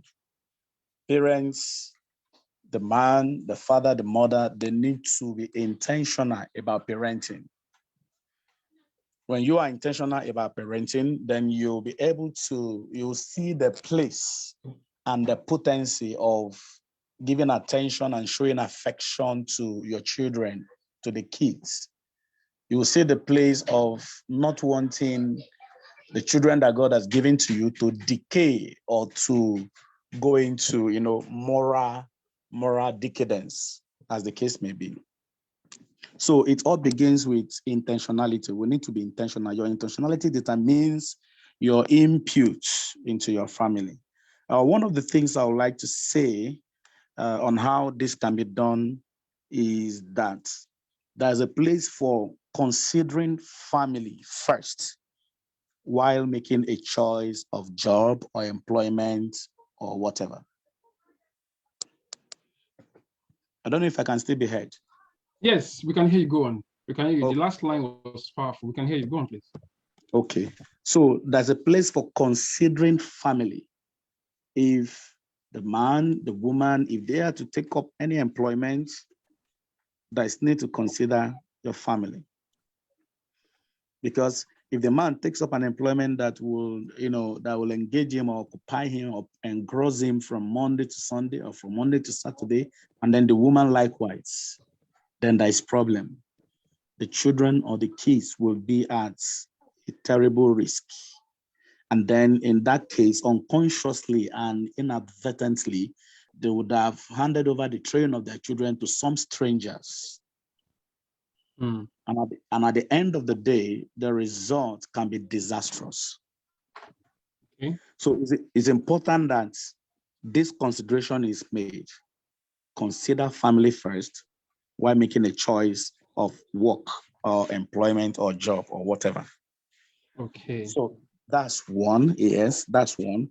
There's a place for strategy, or let me say strategic planning. Yes, strategic planning. There has to be a strategy in place that, okay, every week we must bring out, or we must devote, or we must squeeze out. Let me use the word squeeze out. We must squeeze out at least 1 hour every week, or 2 hours every week, or maybe every 2 days, 1 hour, to bond together as a family. And in doing that, we can decide to, the family can decide to adopt off-screen policy some of the times. Everybody go off-screen. No television, no phone, keep your phone. I saw a picture some time ago, a picture of a particular family. They were in their sitting room, the father, the mother, the children, and everybody were on their phones. And though they were together in that room, in that sitting room, but everybody was in their own world. The children were in their own world. The parents were in their own world, yet in the same place.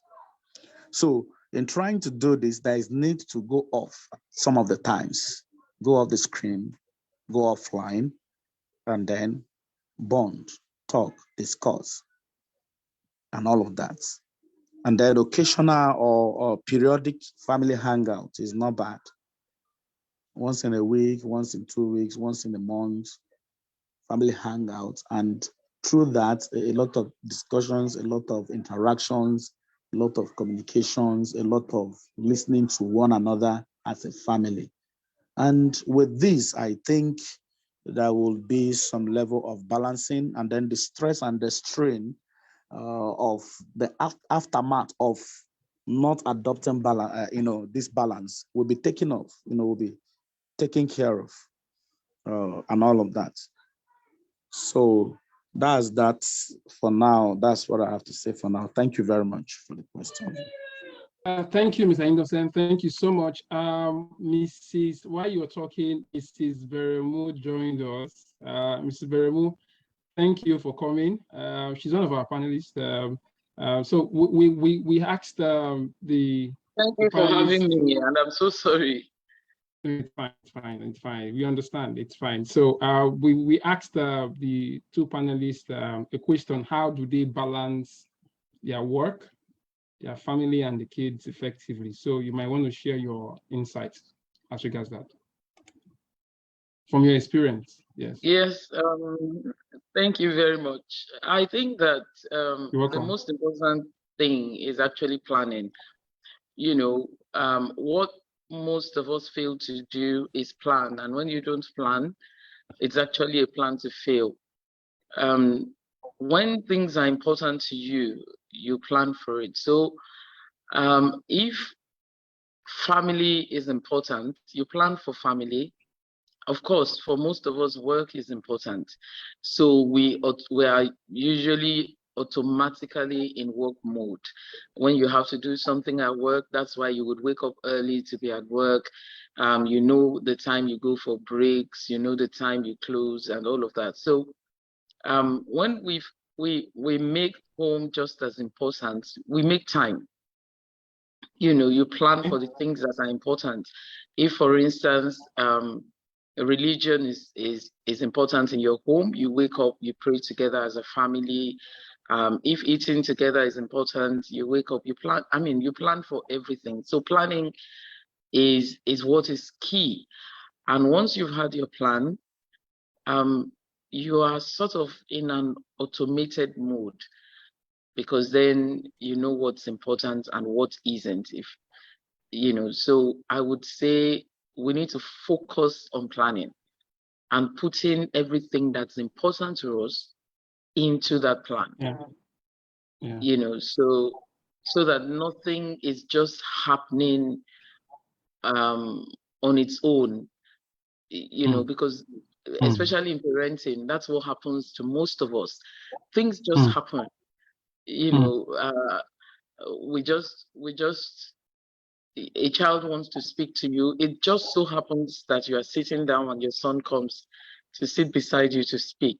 There will be times like that, but there should also be times that are planned for talking, for family times, you know, so that you then get the desired results. If you have it planned that, for instance, once every week, you're going to have the time that you want to speak to your children collectively or individually, you put that into the plan. And it happens. You know, like I usually say, I remember many years ago, my dad used to dance with us on Saturday mornings. You know, he would just put on the record. That's how come I know almost every Obey, Sonny, Dele, Abiodun, and all their songs. I can sing them even when they had no meaning to me at that time. You know, so we have to plan.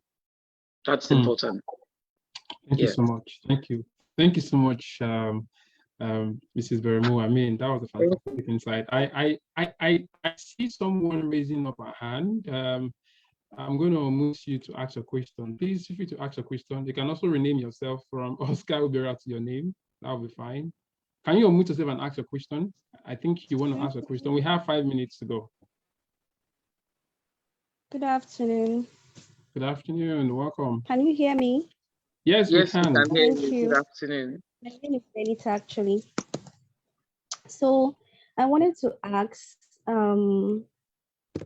like, what are the acceptable and effective discipline strategies for children, especially as a parent and as a teacher, since we're already aware of the dangers and the traumatic side of beating children. So what are like the acceptable and effective discipline strategies for children now? Because you want to, there's this challenge of you're trying to communicate to the children, you know, in ways that bring honor, love, and respect to them, while at the same time trying to prepare them for the harsh realities of life. Like the children have to be aware of things like disappointment, rejection. You don't want to be at the extremes of the both sides on the discipline and on this other side. So what are like the best effective discipline strategies? That's what I want to find out. Okay, I think Mrs. Mo, I think you can start with that. Yes. Thank you very much, Benita. That was, you know, a very, very pertinent question, especially for the times that we live in right now. You know, one thing I tell parents is that we have to be friends with the kids. And when I say friends, you are first a parent before you are a friend. You have to develop a relationship with your child.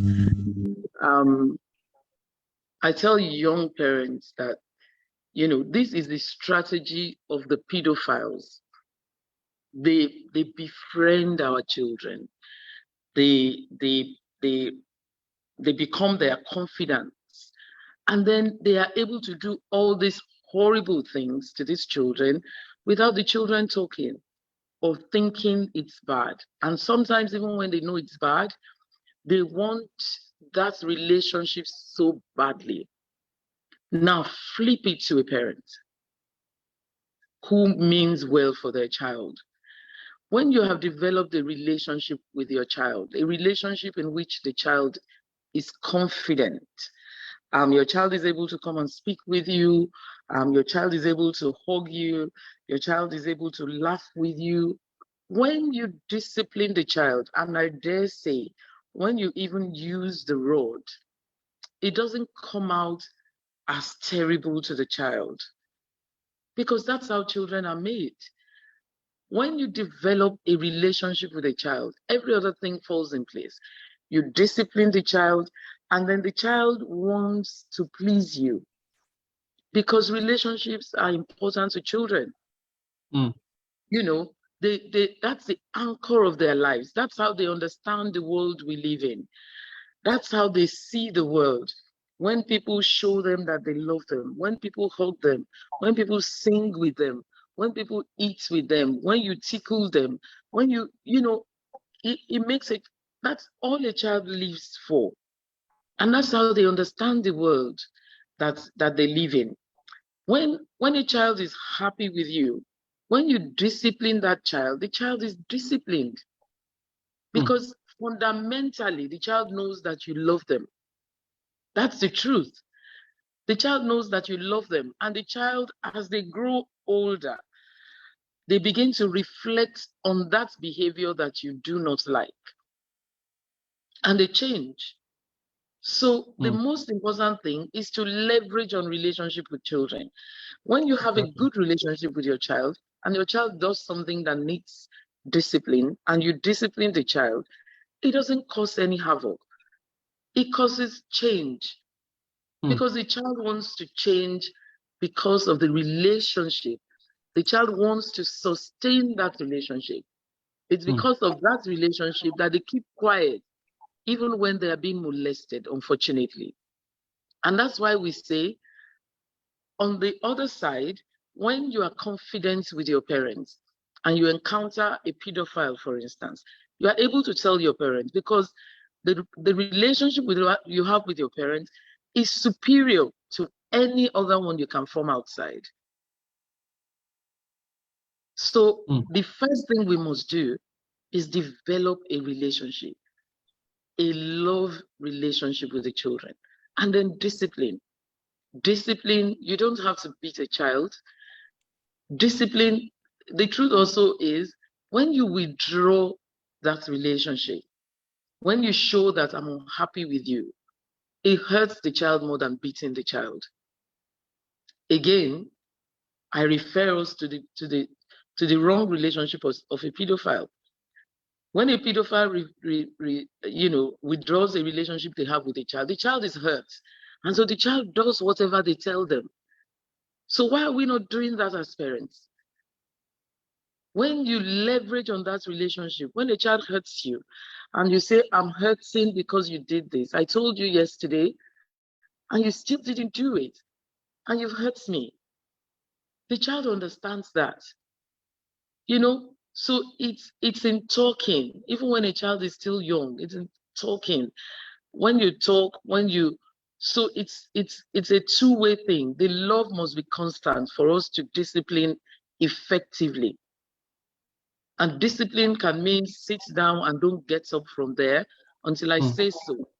Discipline can be go wash all the plates. You are going to be washing all the plates today or this week. And the child will do it, but the love is constant.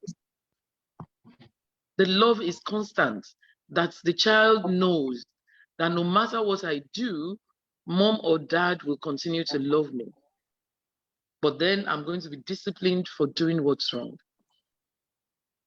Oh, wow. Fantastic insight. Mo St. Michael, Mrs. Veremu, you've really given us some insight. Yeah. Hello? Hello? Hello, Mrs. Mo. Hello? Can you hear us? Yes. Can you hear us? Okay, Yes, I can hear you. You've ended your response, right? Yes, I have. Thank you so much, ma. Thank you so much, ma. Thank you so much, ma. Such an insightful one. We have someone from a live broadcast on Facebook. Her name is Omo Walola Atubi. She's saying that I would like to boost Mrs. Gift's point. Stress is a zapper. You cannot give your best under stress. Sometimes the woman is not accepting. Sometimes the woman is not coping with job, home, and others. Couples should find something to do about how stress affects their parenting. A stress mom will inevitably heal. So that's in addition to the contributions we're getting on our social media page. We are live broadcasting there. People are there viewing us live, and they're also making their comments. Somebody also said that she would love to get the training of Mr. Praiseful. Yes, we'll send those trainings to you all. Surely after the end of the meeting, even the recording of this program, the program is also recorded on Zoom. We will send you the class recording for you to always listen to at your leisure. Without any further ado, it's almost end of the panel session. I would want each of the speakers, right, before they go, to just share with us one word, one key lesson for us today to take home as parents. As parents, we have people that are signing from Accra, Ghana, New York, and the rest. So we have diversified, list of people from different places. So one word for them all, those that are listening on our social media page and those that are on the call here. What is one thing you would want them to take home with as a parent?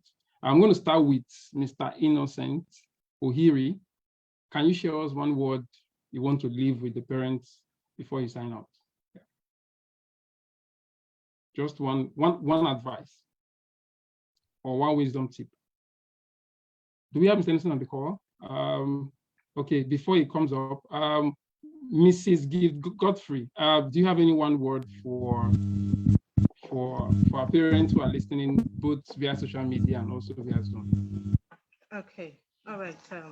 So my final words is that I want to remind us that parenting is an evolution. And that means that the mom or the dad that you are today, or the mom or dad that you are when your child is 3 years, is not the same parent you're going to be when your child turns 10, 11, 17, and all that. So you are evolving, okay? You have to be sensitive enough to evolve as your child evolves. Please be sensitive enough to evolve. And I want to remind you that there is no perfect template for parenting. Like Praise mentioned, there are success templates out there, okay? One thing you should start doing, if you don't get anything from all we've said today, partner with other parents who are doing amazing jobs, partner with them, collaborate, create WhatsApp groups. It can be just 2, 3, 5, 10 parents come together. And, I was surprised when Mr. mentioned, oh, he stole it from me. And that's exactly what I wanted to share. And then finally, we talk about modeling behavior for so that your children can learn. As you model, they automatically learn from your character, your life, and all that. It's and we think it's usually the positive behavior and all that. Now, let me bust a bubble. You need to start being vulnerable. I remember a story a woman shared. She was struggling with her teenager, a teenage boy. There's no strategy she didn't employ to put the boy on the right trajectory. She did everything she could. She would tell the boy how she was as a teenager. She did this, she was so good, and she was ticking all the boxes. It didn't work. She became vulnerable. She told the boy her past experiences. She shared with the boy how she goofed, how she fumbled, how she misbehaved while she was a teenager. And the boy's eyes opened. But like, Mom, you mean you did this? She said, yes, I did. She said that was a watershed in her relationship with the boy. The boy, I mean, his life turned around. Try to be vulnerable. Don't be a superhuman. Don't show your children you're perfect. You are a superhuman. You make mistakes. Many times, my first son, I try to be vulnerable with him because of his personality, honestly. Sometimes I do mistakes on purpose. Sometimes I share with him how helpless I am in situations. And he was like, Mom, you really are helpless? I would say yes. And it has really helped him a lot growing up. So try to be vulnerable. And finally, meet your child where he is, please. Ask yourself, my 3-year-old, my 10-year-old, my 15-year-old, at what developmental stage is he? And meet him. Treat your children as humans. Sometimes we have over bloated expectations that are not real.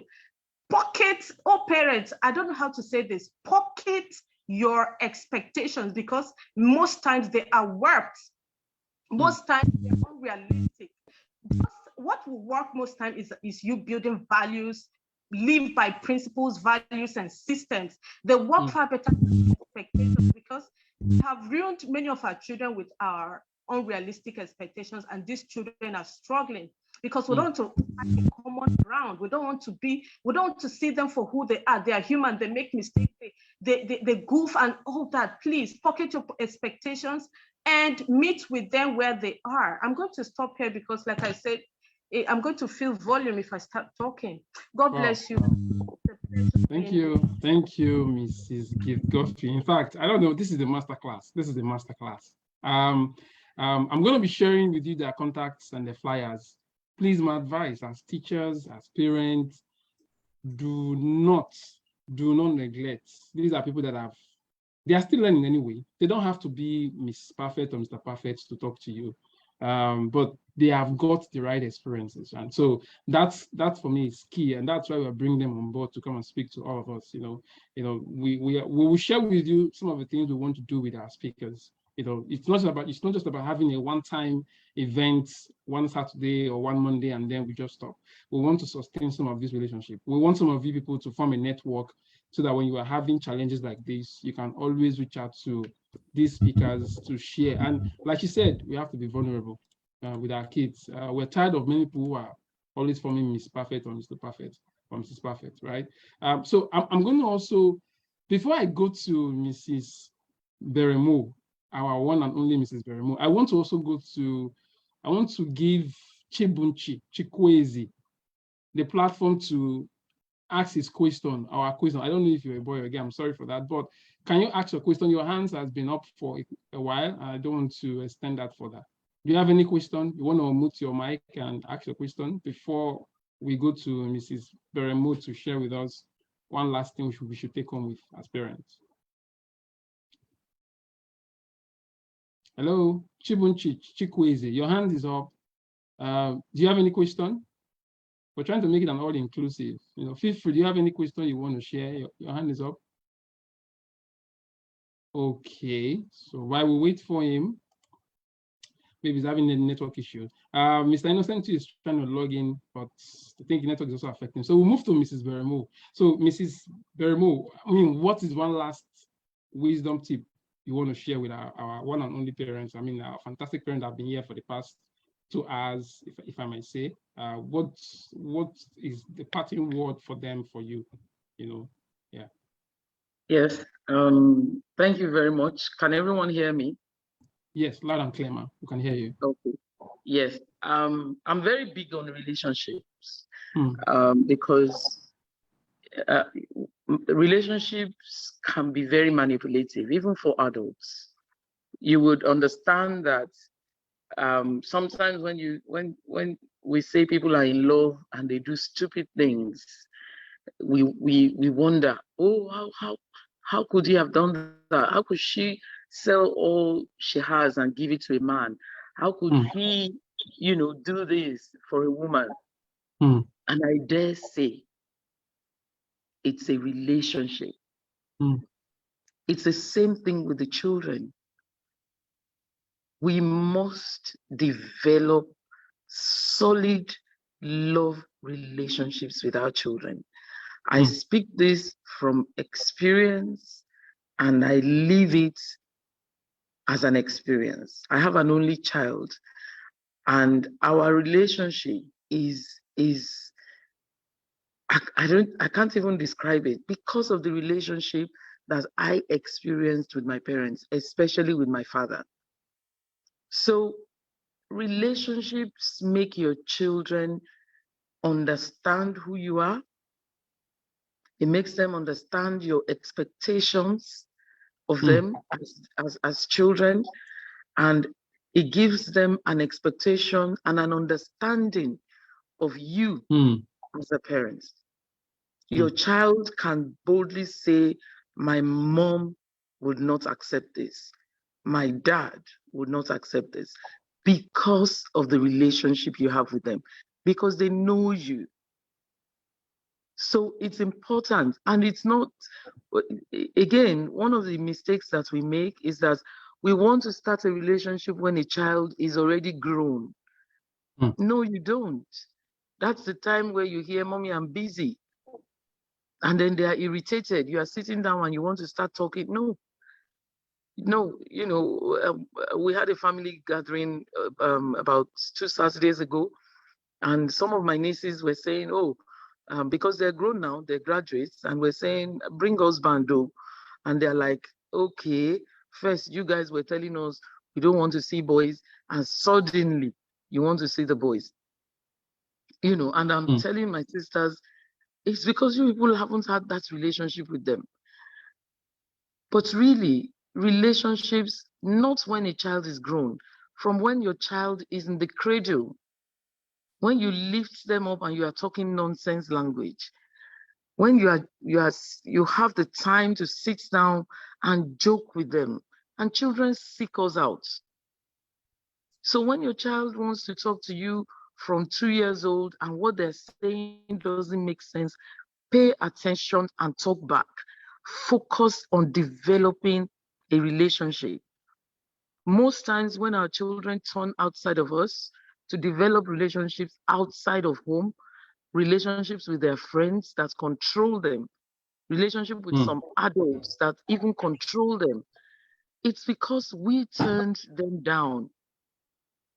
You think your child talks too much. You think your child asks too much questions. So you don't answer and you push them away. Because relationship is the fundamental of human entity, the child looks for that relationship elsewhere. And let me tell you, most of us who are addicted to the social media, that the social media, as we can see, even though some of us lie to ourselves, the social media controls us. Why? Because we have a relationship with the social media. We wake up in the morning, we go to social media because we've developed a relationship. So if you can flip that with a relationship with your child, then you can imagine you are the one your child seeks out in the morning when they wake up. When something happens to them at school, you are the one they seek out. So it's developing relationship. Like Mrs. Godfrey said, when you have developed this relationship, right? As you grow with your child, you evolve. You evolve. You evolve into the parent they need at every time.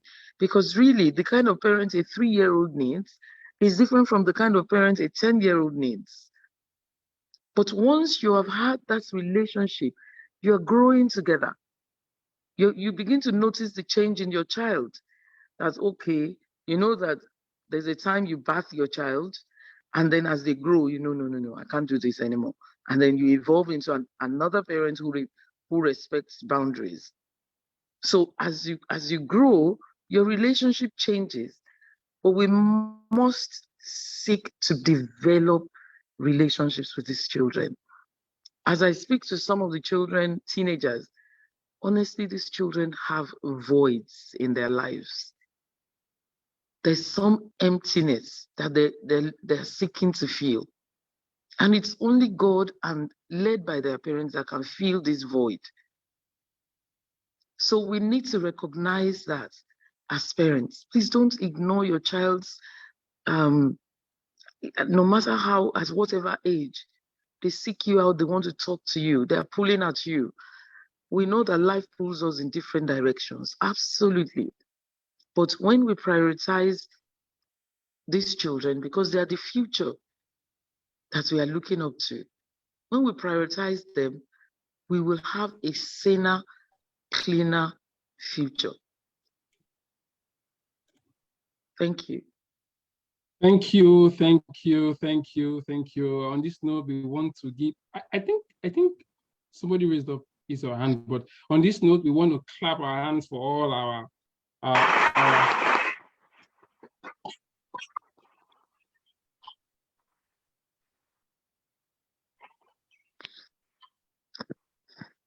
yes, that's our show of appreciation to all our panelists. Again, let me introduce them again. We have Mr. Sunday Balogu, he couldn't sign in due to network issues. We had Miss Gift Godfrey, we have Sir Innocent Ohiri, and we have Mrs. Beremo, also called Ms. St. Michael. I mean, fantastic, fantastic panelists. We would love to have you all again next time, but we have to run to our next session. Thank you so much, Ma. Thank you so much, sir, for your time, for sharing with us from a world of experience. We deeply, deeply appreciate. We're also getting comments from our Facebook pages. We'll share those comments very soon. We just want to thank you. We also got a comment from Olubumi. She's saying that thank you, Mrs. Beremo. Mrs. Gift Godfrey, ma'am, God bless you for that sentence. Be vulnerable with your children. It hurts so much when I hear parents tick all the boxes that are very wrong. Oh, okay, thank you for your addition. Thank you. Adejiri Afiz is saying, thank you, all panelists. Again, this recording would be sent to all our registrants. We received over 140-something registrants for this session, right? However, most of them couldn't sign in because of network issues. As you all know, network issues are bound to occur. We also noticed that some persons signing and trying to mess up with the system, so we limited our adding some of those people to the platform so that we can have a seamless conversation today.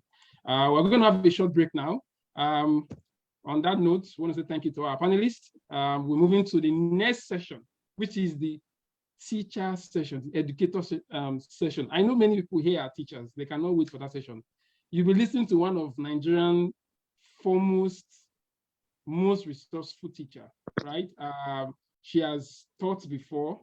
She's an administrator. She's a consultant. I mean, don't worry. I don't want to sell up. I don't want to share her profile now. I just want to stand up, stretch your legs, stretch your hands, check your camera, check your network, check your data, because the next hour, we're going to be having our educator sector session will be very explosive. I mean, listening from panelists that have wonderful and, awesome experience in terms of teaching. They will be sharing with you on the subject of how you can become a resourceful teacher. We're going to have a quiz. The quiz here is this: fastest finger. You can use the chat button. We are expanding our program into a new state, right? A new state, right? We want to use the chat button. Fastest finger first. If you can guess the states we are expanding our robotic program to, you stand a chance to win a rupee 10,000 naira instantly. Use the chat button to answer your question. We're going to only pick the first answer that is correct, and we'll announce the winner by the end of the session. Okay, so you have to stay at the end of the session for us to give you that prize. So if you answer correctly, you stand a chance to win 10,000 naira instantly. That will be sent to your account instantly, courtesy EduPoint. Again, we also want to share with you the resources of our distinguished panelists. If you want to get an ebook on effective parenting, I'm talking about the first session now on effective parenting. Mr. Sunday Balogu, who happened to be one of the panelists, is giving you this for a discount rate of 2,000 naira because of this program. So you do well to call him. his phone number is there, his WhatsApp is there. This book is highly effective. I mean, this is coming from an experienced parent, right? He has done it, he's still doing it, and he's also, you know, a man of so many experience in terms of parenting. If you look at his profile, he's not just a coach, he's not just a mentor, he's also a parent. So the beauty about this particular session is that we're not bringing people who have not done it before. So it's not looking as if, oh, okay, they're just giving us theory. Parents, they are also parents, right? And they're also educationists. They are sharing, you know, from their experience. They're letting you know that these are the things you need to do. And I think I love one thing that Mrs. Mo said, you know, having that quality time, intentional time with your kids. You know, how many times do we sit down our children or our kids or our child, as the case might be, and say, I want to have a one-on-one conversation with you. Those are the pivot moments you get to know the things the child is doing and is not doing. You know, you don't know until when it becomes viral, right? You start knowing when you start having those concentrated, you know, one-on-one meetings with them. You'll be so shocked. The things kids know, children know. Some of us don't even know. And that's what Mr. Presway was saying, that before we start trying to teach the children, we must first be their students. Sometimes, like what Mrs. Gift has said, we have to be vulnerable. Sometimes you just want to be vulnerable to them. You want to let them know that you don't know anything. They should just open up to you and let you know the things that they are going through. And when you take them through that journey, you start seeing so many things. You start hearing so many things that you wouldn't even hear on a normal day. So please, our parents, if you want the ebook, call him. His phone number is 07063688448. The title of the book is Effective Parenting. And then we also have from classroom to boardroom coaching program. I mean, when Mrs. Gift Godfrey is speaking, you just have to listen and take notes. I mean, my notepad is full already with some of our nuggets, right? So she runs programs for schools, you know, training teachers, aspiring school leaders, evolving school leaders.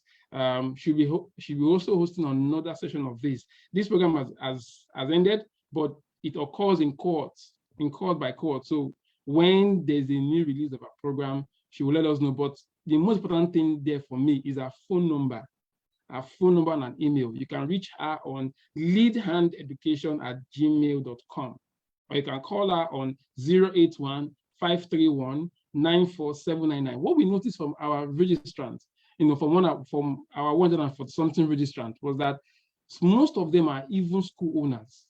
Most of them are school owners. So I know there are school owners here listening to us, even on our social media page, and they're going to also get the recording of this particular session, right? So if you want your school to evolve from where it is to where you want it to be, you have to take intentional steps. And those intentional steps is hiring consultants like Mrs. Gift Godfrey to help nurture and train your teachers to become aspiring school leaders. You know, not only for your school, not only for your school teachers, also for your students. Invite these people to come and speak to your students. Create a time. It mustn't always be maths and English. You should create a time for people to come and speak to your children, to come and counsel your children. It's very, very imperative, you know, because so much is happening. And there's so much workload for your teachers in school. So it's not that they can't do it, but there's not enough time, you know, so much of class activities, so much of assignment, so much of homework, so much of classwork. So you need someone outside. And you know, children sometimes, familiarity brings contempt. You know, sometimes they are used to saying their teachers, right? Saying the same thing every time. So most times, what smarter schools are doing, they're inviting consultants to come talk to their children.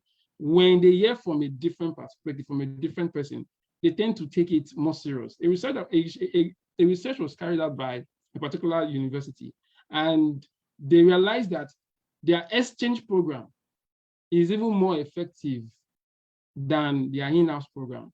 So what they did was they invited several professors from another university to come talk to their student, come teach their student. And I noticed that in that semester, where they have a high number of exchange program bringing that professor to come and teach to them, adjunct professors or visiting professors, the performance of the student for that semester increased by more than 70%. And so what that school started doing was they made it mandatory that, you know, they would always be outsourcing for, you know, foreign professionals to come share with them from their way of experience. Because, you know, when they are used to seeing you saying the same thing all the time. Most times it doesn't ring a bell. But when somebody come and tell them, hey, this thing you're doing is wrong, do it this way. This is the way it is being done. From my experience with people, if you do it this way and this way and this way, you will get the right result. And we've seen massive changes in that. So please do not hesitate to call this number. And don't forget that one of our panelists also, his name is Mr. Hoyiri Innocent. He's also into school setup, school branding, staff training, coaching, consultancy, PTA mediation. I mean, so much is going in the education system now. School supplies, online school setup, school support advisory, school registration and approval. If you need any of their support. And the good thing is that if you call them and you say you met them through the parenting conference, the parenting and educators conference, you're likely going to get a very huge discount because, of course, you've already built a relationship with them. Okay, so take advantage of this offer. You'll be listening very soon to Mrs. Ijoma Oguntade. She's the owner of Input Consult, right? She'll be joining us very soon. Again, there's a quiz. Don't forget, we are expanding into a state, right? Fastest finger get to win 10,000 naira, and winner will be announced by the end of the program. We are now going to move into session 2. The keynote speech will be delivered by Mrs. Abimbola Dosumu. So let's see our profile. Mrs. Abimbola Dosumu is a seasoned educationist and educational management consultant with 2 decades of professional experience in shaping and driving healthy learning practices at various levels of the academics. She is focused on engineering best practices for educational development and change management. Over the years, she has demonstrated strong expertise in curriculum and instruction development, change management, strategic leadership, electronic learning, performance management, and child development. She is adept at managing development projects, which are targeted at improving learning services and overall business objective. She is currently the assistant head of junior school CIS Lagos, certified international trainer, certified international teacher, chartered member, International Institute of Chartered Educational Practitioners, fellow, Chartered Institute of Corporate Mentoring and Coaching, Nigeria, volunteer, Teach for Nigeria and Talent Academy. She runs an online coaching and mentoring group for teachers and conducts school search consultation for parents. As an entrepreneur, she runs a medium-scale hair business on Instagram. With no further ado, please join me and welcome our one and only Mrs. Abimbola Dosumu. So I'm going to stop sharing my screen so she can share her screen if she has slides to share with us. Thank you, ma'am.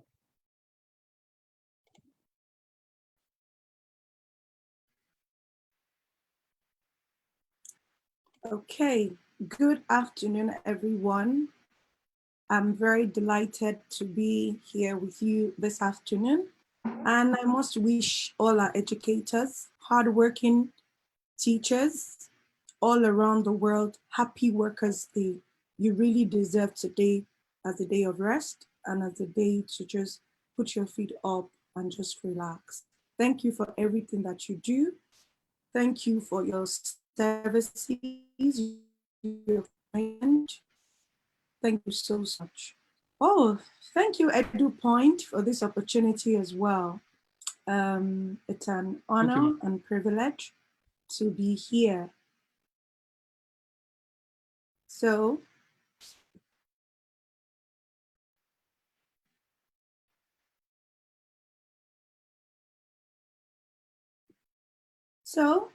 a resourceful teacher. Who is a resourceful teacher? Being a resourceful teacher is the ability to look at multiple solutions or resources that can cater to student needs and learning styles as well. As a resourceful teacher, You are committed to multiple solutions. You're committed to multiple resources that can help your students to achieve at their best. And also, you seek to utilize resources to produce meaningful learning for your student. You focus mainly on quality and not quantity. You focus mainly on quality, the quality of your ability, the quality of your resources to help your student gain more opportunity to improve their learning. As a resourceful teacher, you are a resilient educator. You do not give up during difficult situations. You do not give up at all during challenges in which you will face a lot of challenges, in which you will face a lot of difficult situations. You stay focused. You're persistent. You are a resilient educator. So, characteristics of a thoughtful teacher. First of all, you are open-minded. Being open-minded means that you find value in all kinds of different people, events, and circumstances. You also demonstrate a willingness to embrace an array of possibilities, opportunities, thoughts, views, suggestions, and experiences outside of your normal repertoire. You push yourself to do what others believe to be impossible. You stretch out of your comfort zone and expand your thinking. Secondly, you're self-assured. You're self-assured. You believe you're capable of handling any problem that is placed in front of you. Wholeheartedly, you believe that you're competent and you're adequate enough to achieve what you desire. When you're self-assured, you like yourself and you trust yourself.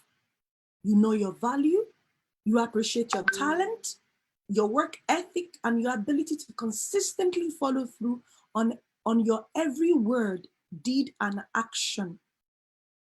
You hold the mindset that workable solutions exist for every problem. And thirdly, you're very imaginative. As a resourceful teacher, your mindset is to look at what is in front of you and optimize what you have to work with. And also being imaginative is not always about creating something new, but it's also being a little ingenuity, making old things work better. You reach far into the depth of your mind and come up with outlandish possibilities as well as practical ones. You allow your mind to wander. You never stop creative process.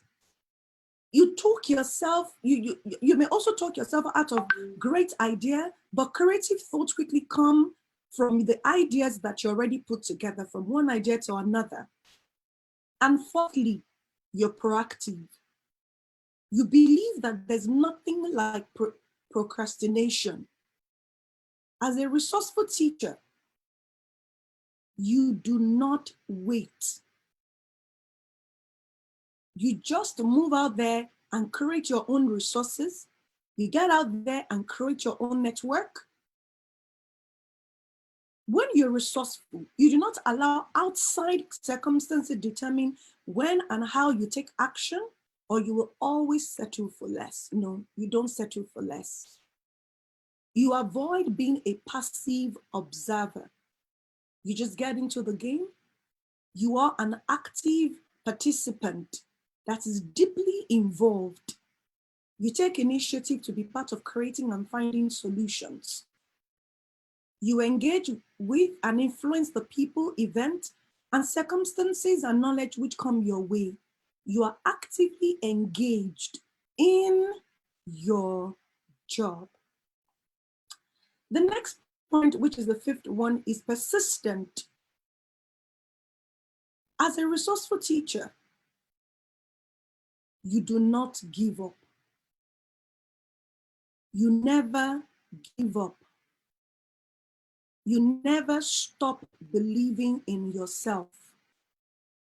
If you try something for hundreds of times or a dozen times, you find different ways in which it will work, but you don't give up the fight simply because you have obstacles or challenges or difficulties that are present on your pathway. When you see no, when you see impossibility, you believe that you are very close to finding the solution. There will be frustrations, there will be anxiety, but you turn those anxieties and those frustrations to motivations that will motivate you to make the difference in the lives of your students. So you use the fear and the frustration to push you to achieve more with your students. And you're very hopeful. You're very hopeful. When you're hopeful, you stay positive. You stay positive at finding solution to every problem. Even if it means that you change a direction, you train yourself to see the positive benefit in every situation. You have and you must cultivate a positive outlook to things, because fear and frustrations, they block your innovation. So you're very hopeful. You keep positive mindset.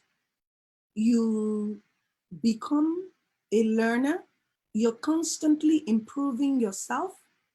You are open to learning new things, and you do all you can to keep current with what is happening within the educational space. And lastly, you are a reflective educator as a resourceful teacher. You're reflective. You ask yourself questions. You think back on what is working and what is not working well. You're a great observer. You find out things, you ask questions.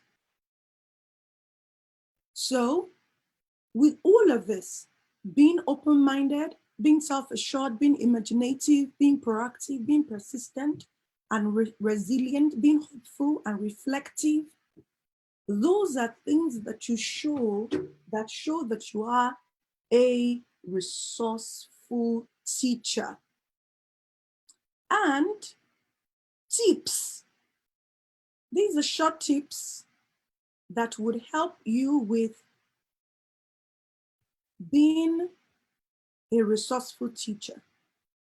The first one is you make open-ended questions and research that allow students to explore. Often as teachers, we're always looking for right answers. But you have to create open-ended questions that will give your student the opportunity to explore.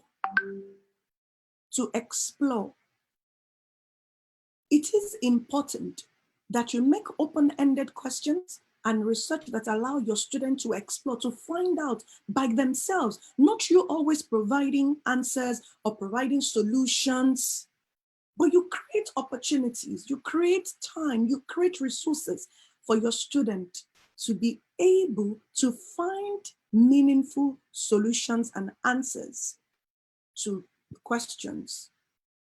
Secondly, you give your student more choices. Remember, the first one is that you're giving your student the opportunity to become explorers. So you give them opportunity to choose. If you give your student chance to explore and for them to choose within the context of exploration, they will provide you with evidence and they'll be motivated because you have empowered them.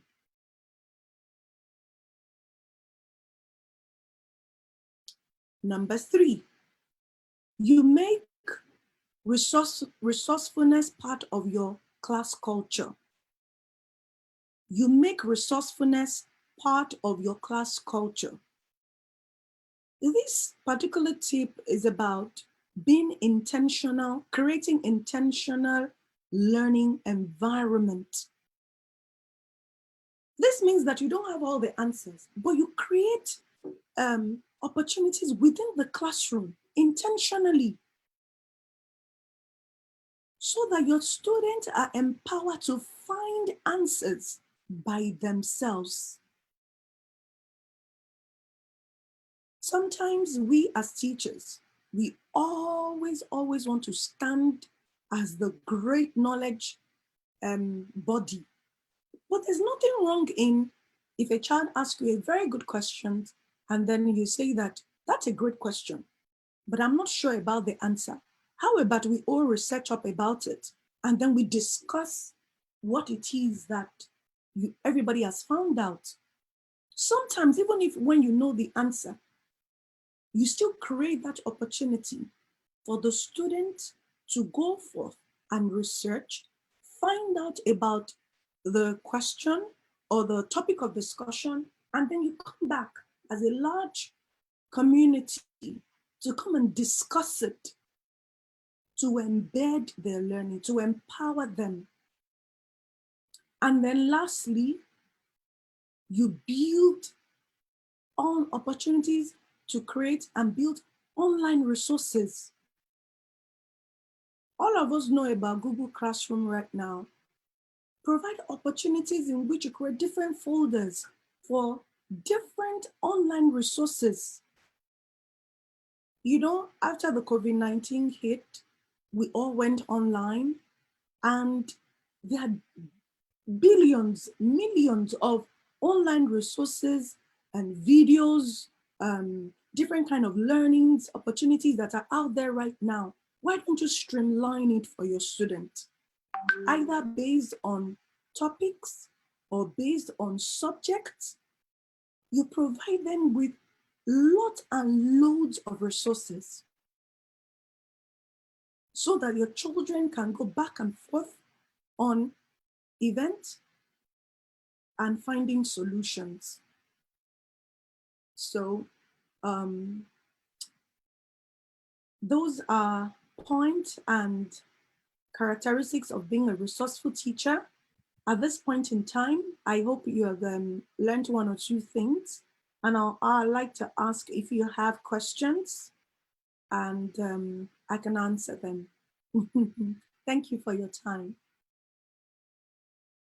Thank you. A stand of applause for her. Thank you, Ma. Thank you for your time. Thank you. Thank you. Thank you.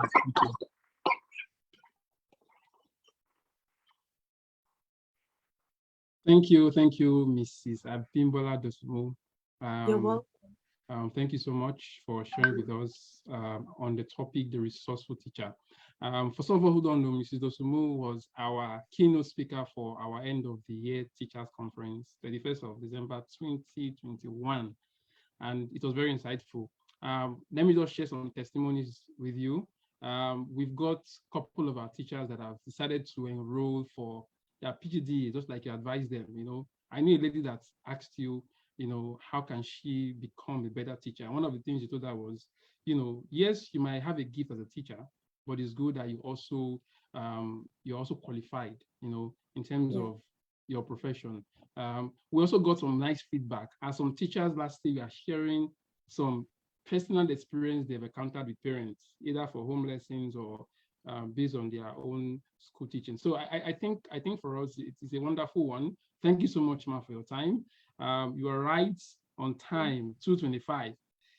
Somebody called you, thanks, my unique, resilient educator. You see now, so we are not oversounding your praises. You know, people know you. People know what you're actually giving out. So thank you so much, Ma, for your time.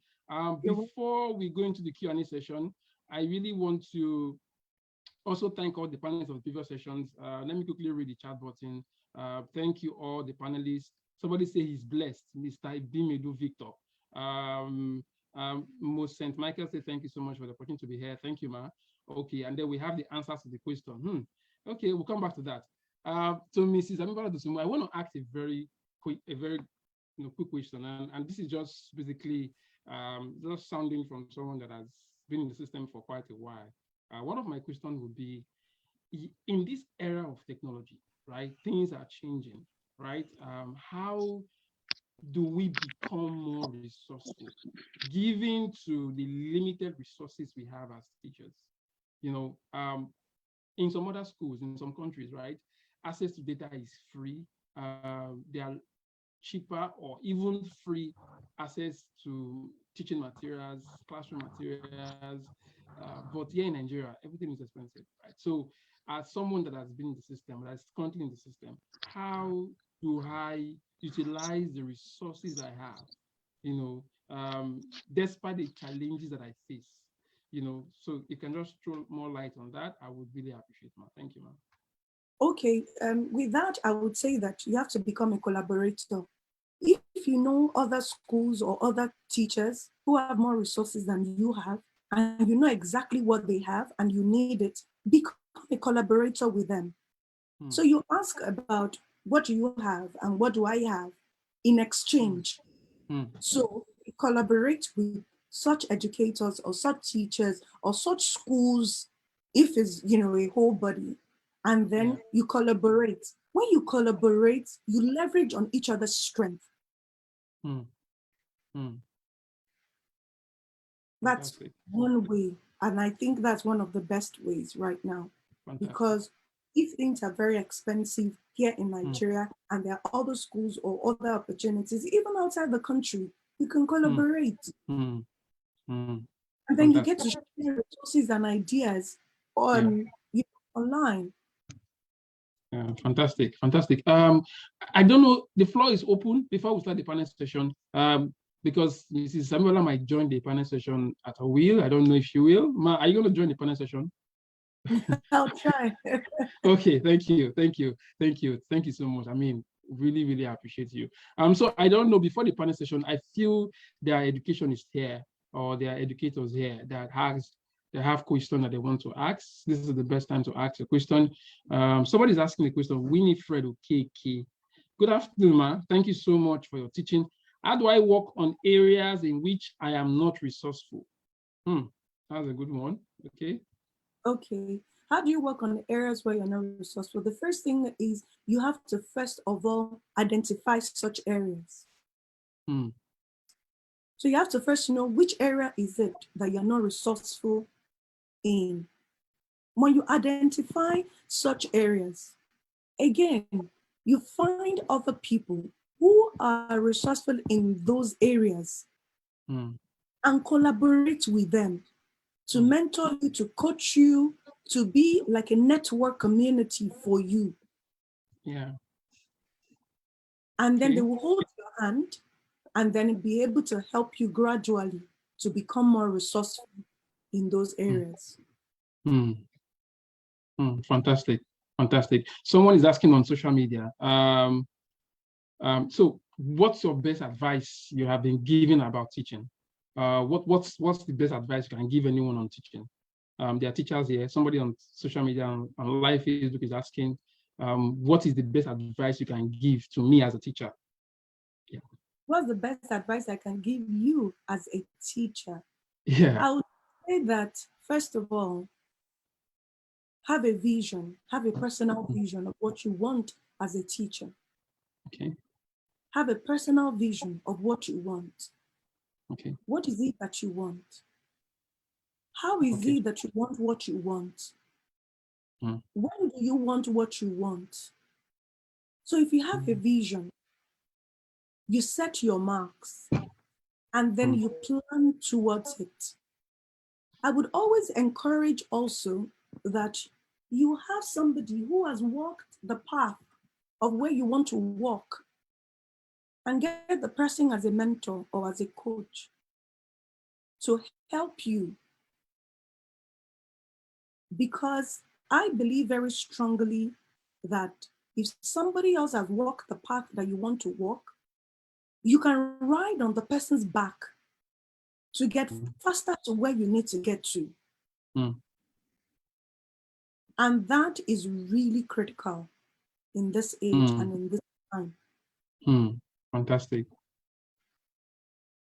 Fantastic. Fantastic, man. Very insightful. Oluwalana Michael is asking, I would like to ask, as a resourceful teacher, what can be done as a mathematics teacher having involved in an accident before the last term exam in sending teaching materials to students from the sickbed? Unluckily, having problem with the phone. What else can be done? I think this is like a personal question. Okay, do you have any answer to that, man? Okay, because you've had an accident and you don't have resources, is that what he's saying? Yeah, so he's saying that he had an accident, or I don't know, maybe it's him, sorry. A teacher had an accident, but he's a mathematics teacher, but he had an accident before the last term exam. So he couldn't go to school, definitely. So he sent materials, maybe teaching materials or exam materials for the student to use. But unluckily, having problem with the phone.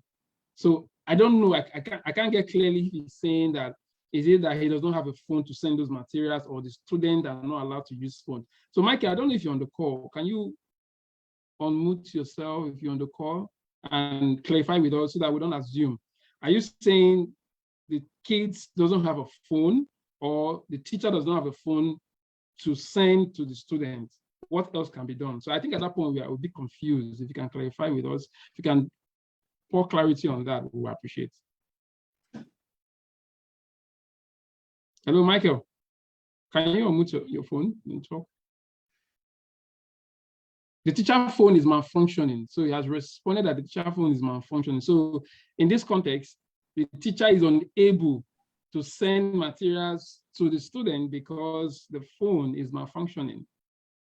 So he's asking us what else can be done in that situation. Okay. First of all, I believe that if somebody is sick and is on a sick bed, it takes a passionate teacher to want to go an extra length to still want to provide. I believe that the school should have an alternative teacher who should be taking the students. And if there's no alternate teacher, the school should send a representative to the hospital where the teacher can teach the students and then they record it. And they record it.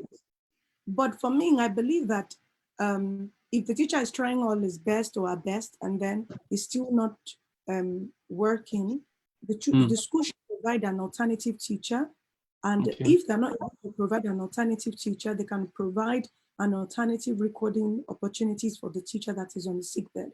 Because the teacher is very passionate. That's why he's still on a sick bed and then he's still trying to communicate and find process for the students. Exactly. I hope, Michael, that do justice to your question. We're still trying to get questions from our social media page. In absence of no question, let me also ask one more question. Anybody want to ask question? Okay, I think he just confirmed that he got your point. He got a point. He's asking again. Okay. This is from Chimbuchi. Do you know some of us can actually unmute and ask our question? You're free.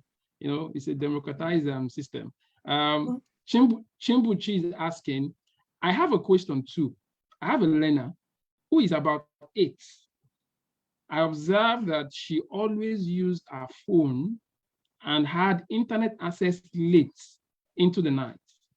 Sometimes 11:40, I feel concerned as that is not very good for her. What is the best line of action to take? Wow. Well, thank you so much for being observant. You know, first of all, I really appreciate your ability to be proactive, you know, to be observant. First of all, I think you should contact the parents to inform them because they might not be aware. Then the parents, you should also advise them to set up screen time for the child. Because not only is the timing not good, the child is also not getting enough sleep to be engaged in the studies for the next day. Okay. So if you meet up with the parent, share your concerns with them, and then also encourage them to have screen time for this for their child, so that the child knows that so time the screen time is this time, and then the phone goes off, and the child does not have any access to search or go online to do any other thing. That would be great. Fantastic, fantastic. So on this note, thank you so much, Ma. Thank you again for your time. You can still join the panel session. It's going to happen right away. We are already running out of time. Thank you, Chimbuchi, for your question. And so let us introduce our panelists for the second session. It's an explosive session, actually. We have fantastic panelists here. So the first is Mrs. Ijoma Oguntade. Mrs. Ijoma Oguntade is a graduate of the prestigious University of Lagos, Akoka Yaba. She pursued her passion in education. I got a master's in educational foundations and administration from her alma mater. A drive to be at the top of her game, got her certification in curriculum planning and implementation, and certificate in child behavioral management from the University of Stanford online. She is a special needs intervention educator with certification from the Federal College of Education, Umuneze. She is a lead consultant of the Input Edu Consult and popularly referred to as the audacious teacher. She is married with children and belongs to many educational groups on Facebook and the group admin Realigned Educators on WhatsApp. She's known for her witty but serious posts. Is a graduate of the prestigious University of Lagos. I think this is a version of it. She's a lead consultant of Input, who popularly called audacious, popularly referred to as the audacious teacher. She's married with children. She belongs to many educational groups on Facebook, the group admin aligned educators on WhatsApp. She's known for her wit. I think we repeated some of those bio. Join me to welcome Mrs. Ijoma Oguntade. We have Mr. Ashiedu O. Jude. He's a consultant educator and filmmaker in Lagos, Nigeria. Ashiedu Jude is the lead consultant at EduJetage. Is a lead consultant at EduJetage, a platform to empower school teachers, institutions, and educational service provider in creating innovative lessons for diverse learners and commercializing their content. He is a Microsoft certified educator. His global goal is to apply my ICT expertise to empower 1 million educators in the use of technology by creating innovative lessons to build up their intellectual property as entrepreneurs and to inspire learners with necessary core skills for sustainable development. Next, all the way from Port Harcourt, is Meneye Victory, which she has a bachelor's degree in human nutrition and dietetics, as well as other certifications from institutions like London School of Hygiene and Tropical Medicine, World Health Organization, Women Textile Bootcamp, Young Africa Leaders Initiative, YALI, Google, Udemy, amongst others. With her digital inclusion for kids, DINKS, she trains kids aged 4 to 12 on how to code their own games and create animation stories using Scratch, and also create content such as graphic design and video animation. As a pediatric nutritionist and child advocate, she promotes quality education and nutrition in children with a nonprofit initiative known as Smart Kids Initiative since 2018. She is the founder of Ignitunes, a Nigerian-based startup that provides virtual assistant services and digital skills training, whose mission is to build world-class content for clients and expose 1 million persons to tech before 2030. In less than 2 years, she has trained and exposed more than 1,000 persons, both virtual and on-site, to tech skills.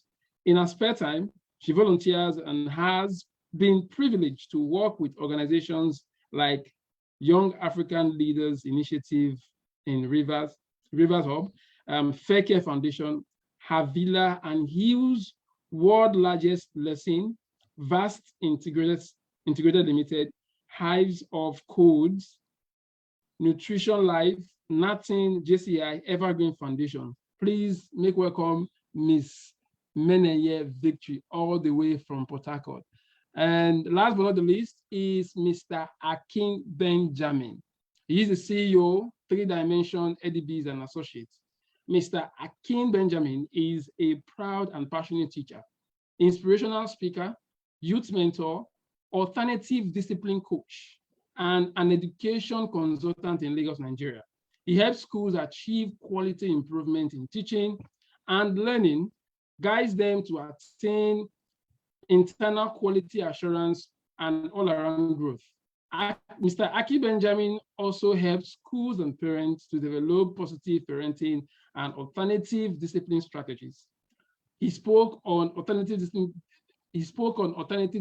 strategies at TOESL 2019 and 2021, an education show which has been adjudged as the largest gathering of teachers in Africa.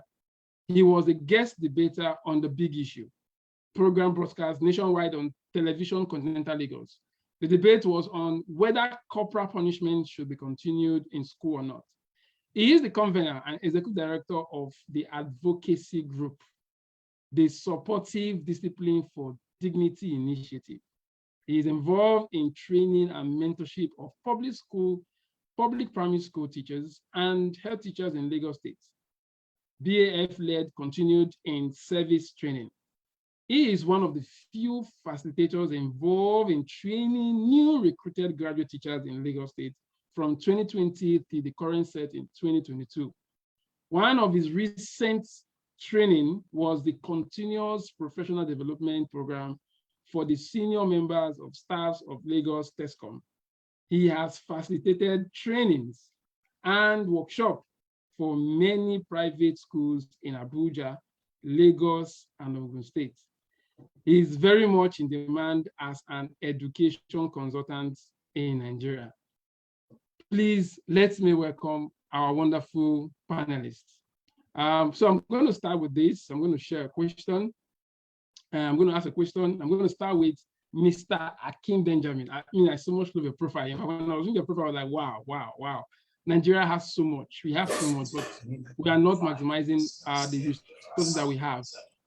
So Mr. Akim Benjamin, I want to ask you, I see you do a lot of work with government and private schools. One question I want to ask you, based on your experience, your previous experience with these private and public schools, how are you able, to utilize the resources available to, because this panel session is about being a resourceful teacher, right? So we want to know, what have you done differently to ensure that with limited resources you have, you're making the kind of leap-bound impacts you want to see across teachers? I believe you have also trained teachers. I believe that you also work with schools, with students. But for now, we're looking at teachers. Teachers want to know, what are those programs, what are those things you do that you feel they are good at better equipping a 21st century kind of teacher that we need in the classroom today? Thank you. Okay, thank you very much. I hope I'm audible enough. Yes. Yes, sir. Good. Thank you very much. Well, you've asked a very good question, and the way I would answer this, I hope I don't know whether I can use my. Let me know you use this video. Now, the way I would answer this is that teachers must be intentional. You see, I describe myself as the passionate and proud teacher. The idea is you must set out being intentional with a vision. When I started out to teach, I created a vision for myself, raising responsible global citizens, 1 period per class. I tell teachers, and I've been almost 30 years now in the profession, and I've been in your big schools, and I've headed schools in Lagos and Abuja and all of that. The idea is, if you don't set out with a vision, you'll be lost in the crowd. You will be lost in the crowd if you're not intentional.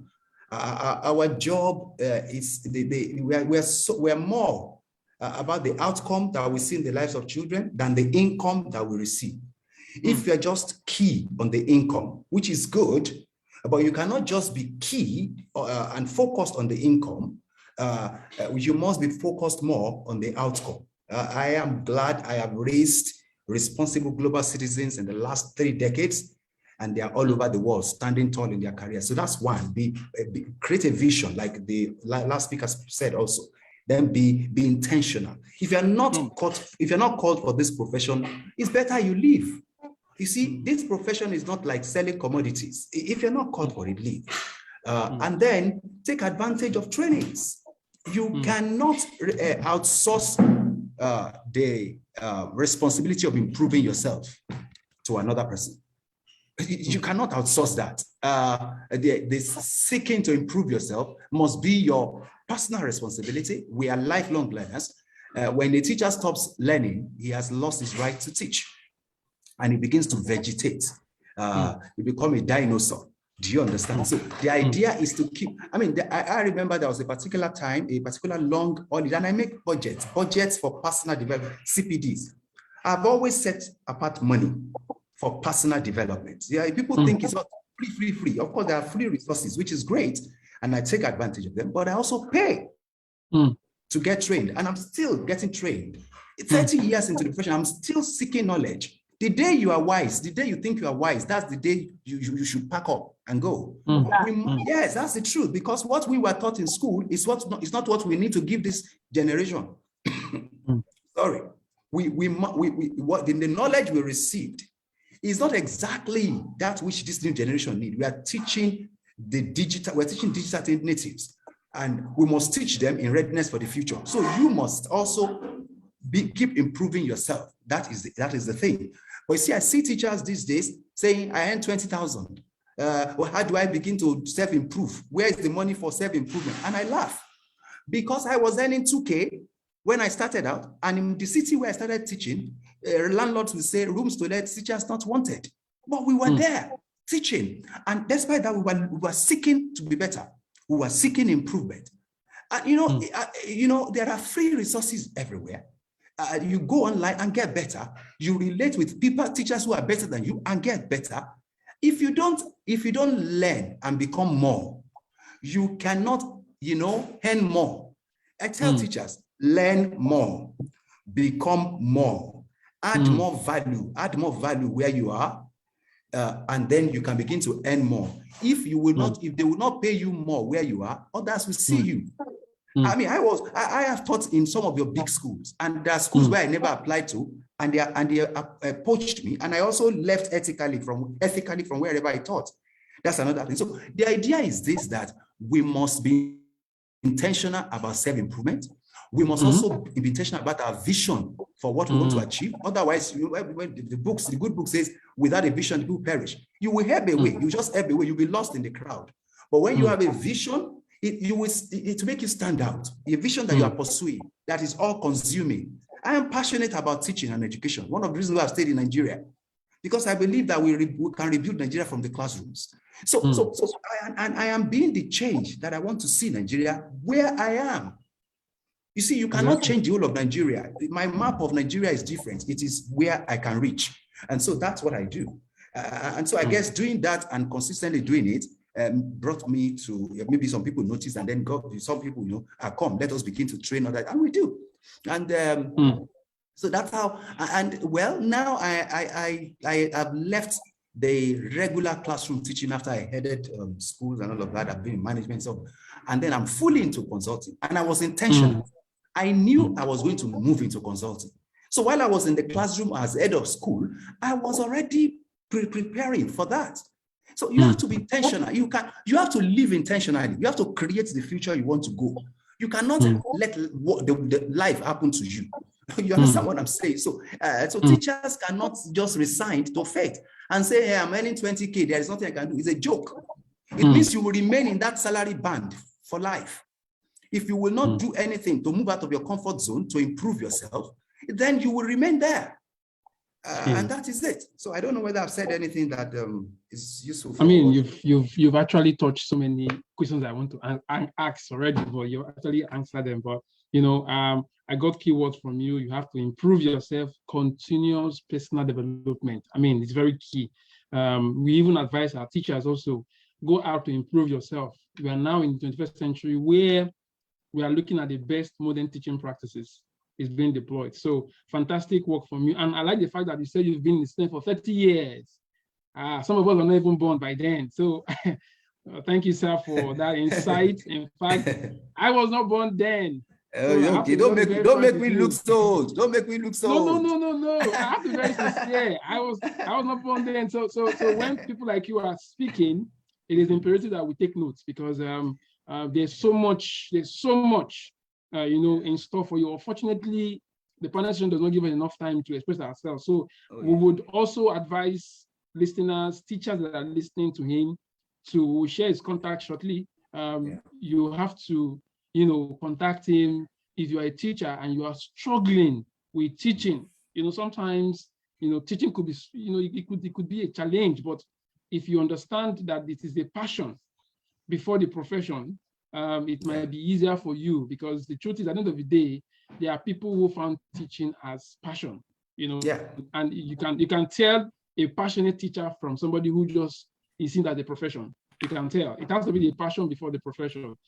Thank you so much, Mr. Akin Benjamin. We'll come back to you for another question. I'm going to move straight to Mrs. Ijoma Oguntade, CEO of Input Consult Limited. She's also an educationist and also a consultant in the education space. I wanted to ask you, ma'am, I know you've also been a teacher before. I wanted to ask you, just the way I asked Mr. Prespo in the first session, what is the hardest part in raising a child? So I want to ask you to, what is the hardest part of teaching? I just want to be vulnerable for a while. Want to hear from your own, view. What is the hardest part of teaching, and how can teaching become simplified? These days, a lot of people are doing teaching from what people will say, because there are no jobs after you're out of school. There are no jobs to work in the bank. There are no jobs to work in the oil company or the rest. And more importantly, you can see that the inflation rate is increasing. Unemployment is also increasing. Because of these, people who studied biology or botany, or people who studied chemistry, or people who studied engineering find themselves in the walls of classroom, and they're asking, I find myself doing it because I have no alternative, but what is the hardest part of teaching, and how can I enjoy teaching? Thank you, ma'am. Okay, good afternoon, everybody. Good afternoon, ma'am. Let me give you a short term. My first degree actually is in engineering. I studied chemical engineering. And I discovered I wasn't taught out to be an engineer. I've always loved teaching from the age of 13. I discovered I would gather children around me and I would teach, and my parents did not find it funny then. When I finished, let me use the word, my husband was the one who pushed me to go further. I would have said the hardest part of teaching would have been resource materials. I would have said poor payment, but I think it is lack of intentionality. That's the hardest part of teaching.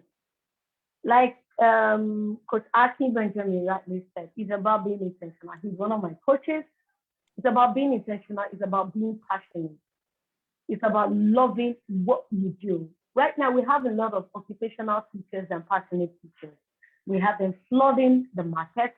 There is nothing hard about teaching. Teaching is beauty itself. I say it every time, I will live and die a teacher. I love teaching. I have been through the 4 walls of the classroom from preschool to secondary school. I have, by the grace of God Almighty, I've been able to produce graduates, and I am proud of it.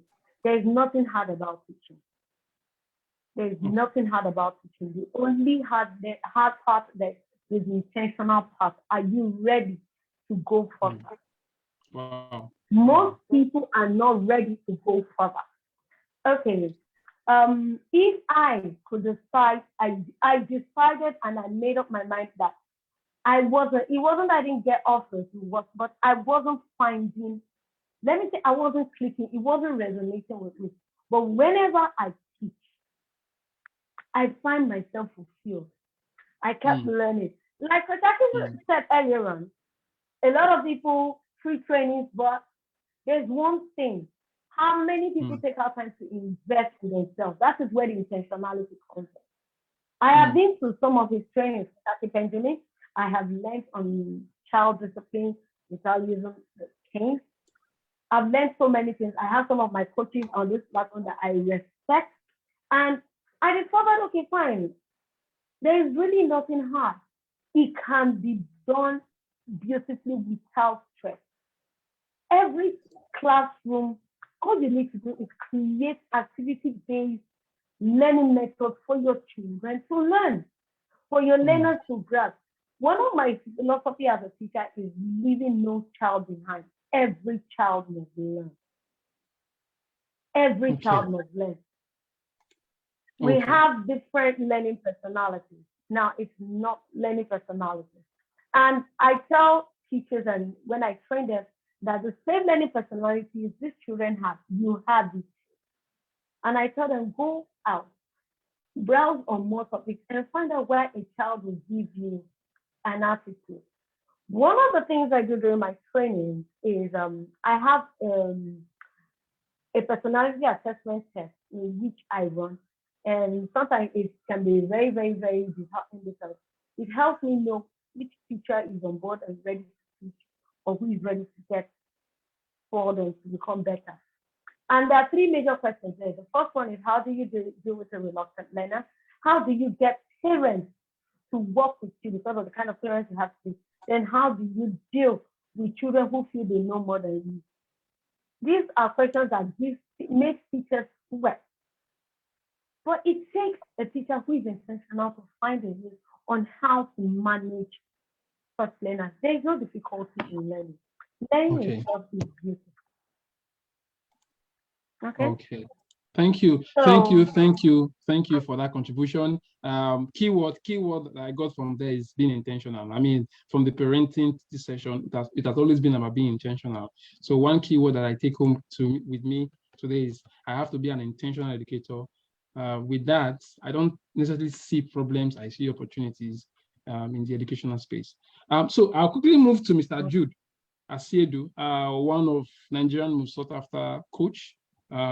And he's also an educational consultant. I want to ask you, Mr. Jude, what is your approach to classroom management? What do you think? I mean, there is no bedside, there is no one size that fits all, but what do you think is the effective approach to classroom management? Okay, thank you for the question. The best approach is to understand the class rules for your students, because every child, no matter how different they are, once we are in school, we play by a certain rule, or we play by certain rules which everybody must abide by, even the teacher. Because if the teacher is doing his own rule and giving the rules to the different rules to the students, definitely the students will question that motive, that why are you playing by different rule and you're giving us the separate rule. So the best approach is have a rule book for the students that they all understand and they all agree to abide by, so that it's easier to use that as a point of reference each time when anybody stray or go astray. You use that as a point of reference and use that as a way to organize your class, or to caution, or to give any instruction that has to do with your classroom management practice. Because every class, I think every class is different from what I've seen. Every class is different, even for the same arms, right? For the same arm, So even if you have the same primary 4 ABC, if you go to each class, you find that they play. Do I teach subjects? But whenever the students come to my class, I see that they behave different. I don't know if it's the teachers that they copy or they reflect on, but you find that grade 4A will behave differently from grade 4B. They behave differently from grade 4C. So as a teacher in that point, it shows that the different strengths of the teacher or the different rules of the teacher applies to how those students behave when they come to different classes. So you definitely want your class to be well organized and well understood. So it's not like you're giving them rules, do this, don't do this, but as flexible as your class might be, there are also going to be boundaries, right? There going to be boundaries, and yeah, no matter how open we are to allowing kids do their thing, there's still going to be boundaries. Yes, we grew up with boundaries.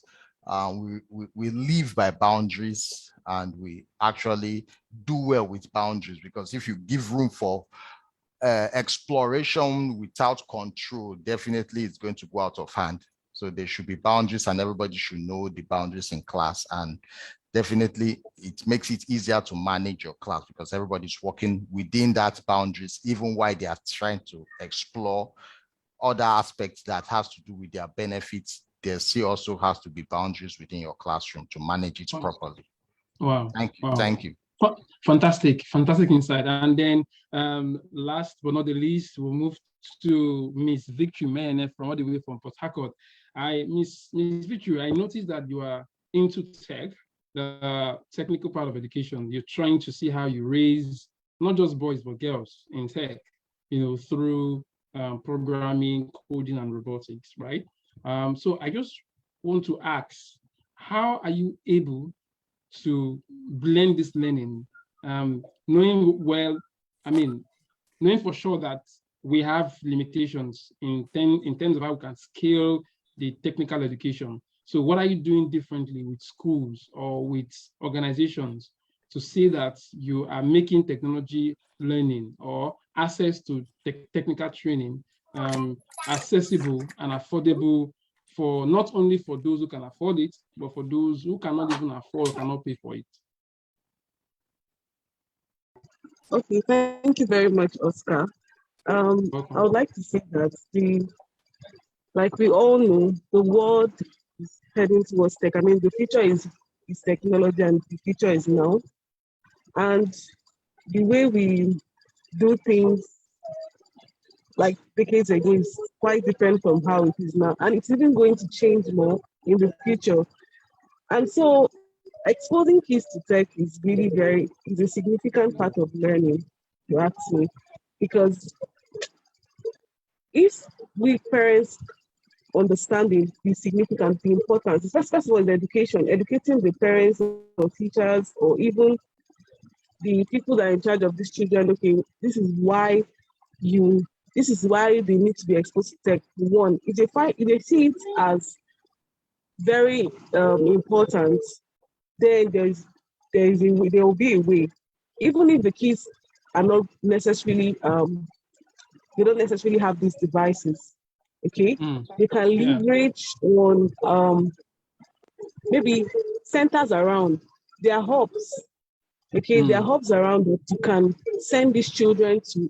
Probably the school they are going to, they don't really have this robotics and code. They are not even tech inclined.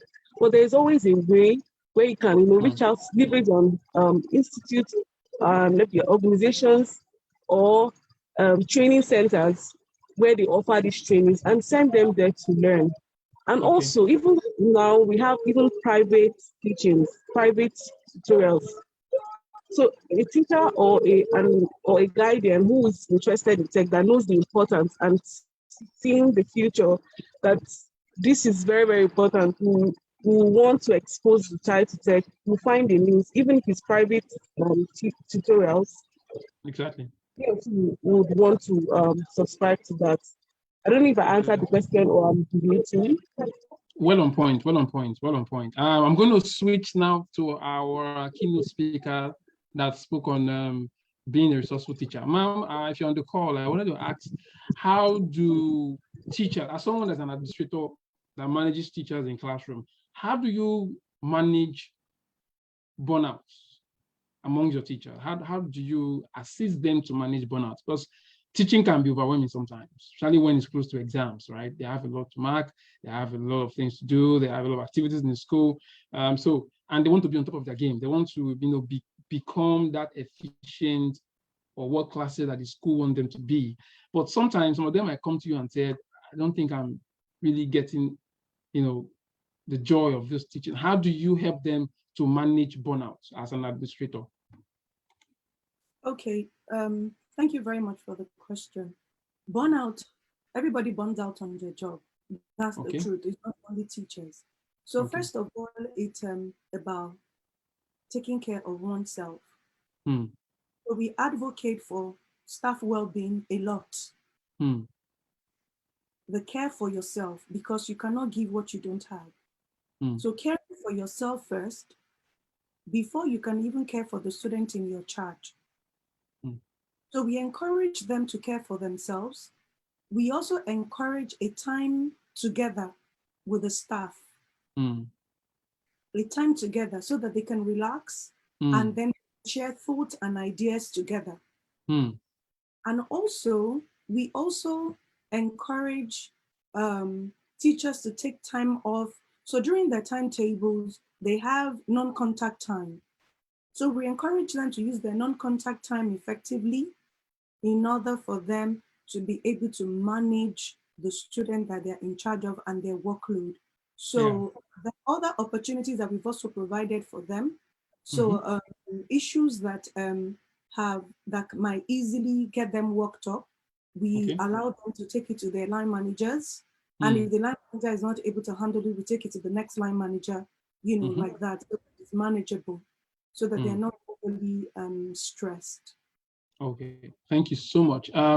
Mrs. Idoma Oguntade, I don't know if you want to add to what she has said.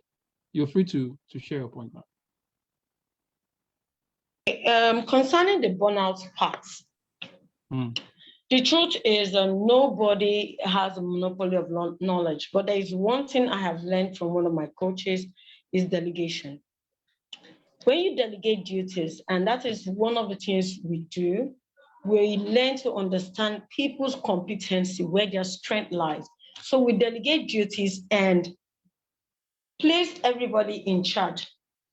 For example, you have elementary, you have the preschool. You definitely have a preschool head and a preschool head assistant. The teachers, they go back to the preschool head assistant, who in turn now goes back to the preschool head. It's cutting down stress. If there is any issue, the same thing goes for the elementary and secondary school. Now the burnout time, the burnout again, where teachers have, oh, I'm trying to meet up my lesson. No, like the Bible says, preparation precedes possession. I tell teachers and I tell them, whenever you're giving, you should understand what you're giving your stream of work. Take it home with you, study it, own it. By the time you own it, you can sit down, get creative, and work out something at your leisure time, finish it up. And sometimes I encourage, write your lesson notes weeks ahead so you don't have much stress. Then make each of your class an activity-based class. Get creative. There's one thing about the new methodologies post-pandemic that will really, really go a long way. The flipped classroom, for example. Sorry, please, I hope you don't mind if I go. Please go ahead, go on, man. Now the flipped classroom, for example. Imagine assigning topics to the learners, and okay, fine, you're going, and each learner is going to come out and teach the class. The teacher sits down and watches every child bring out what he or she has understood of a particular topic.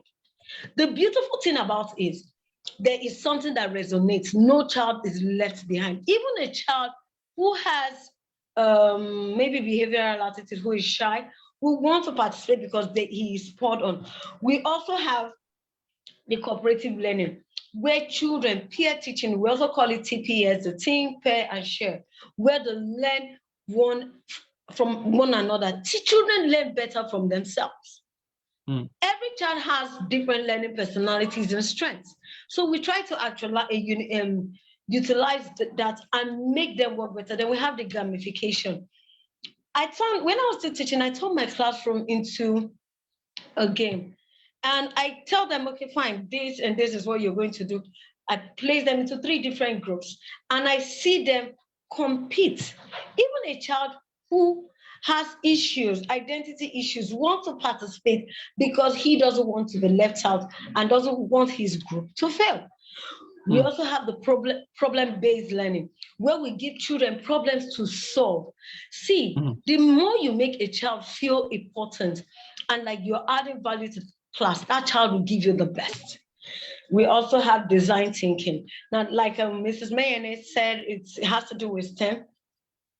I went to a school where a child designed a water dispenser from carton, and I was impressed.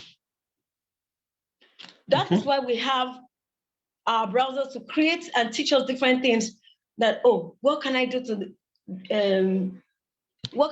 create this? One of the design-based thinking we did was we were teaching the children about water production, creating bottled water.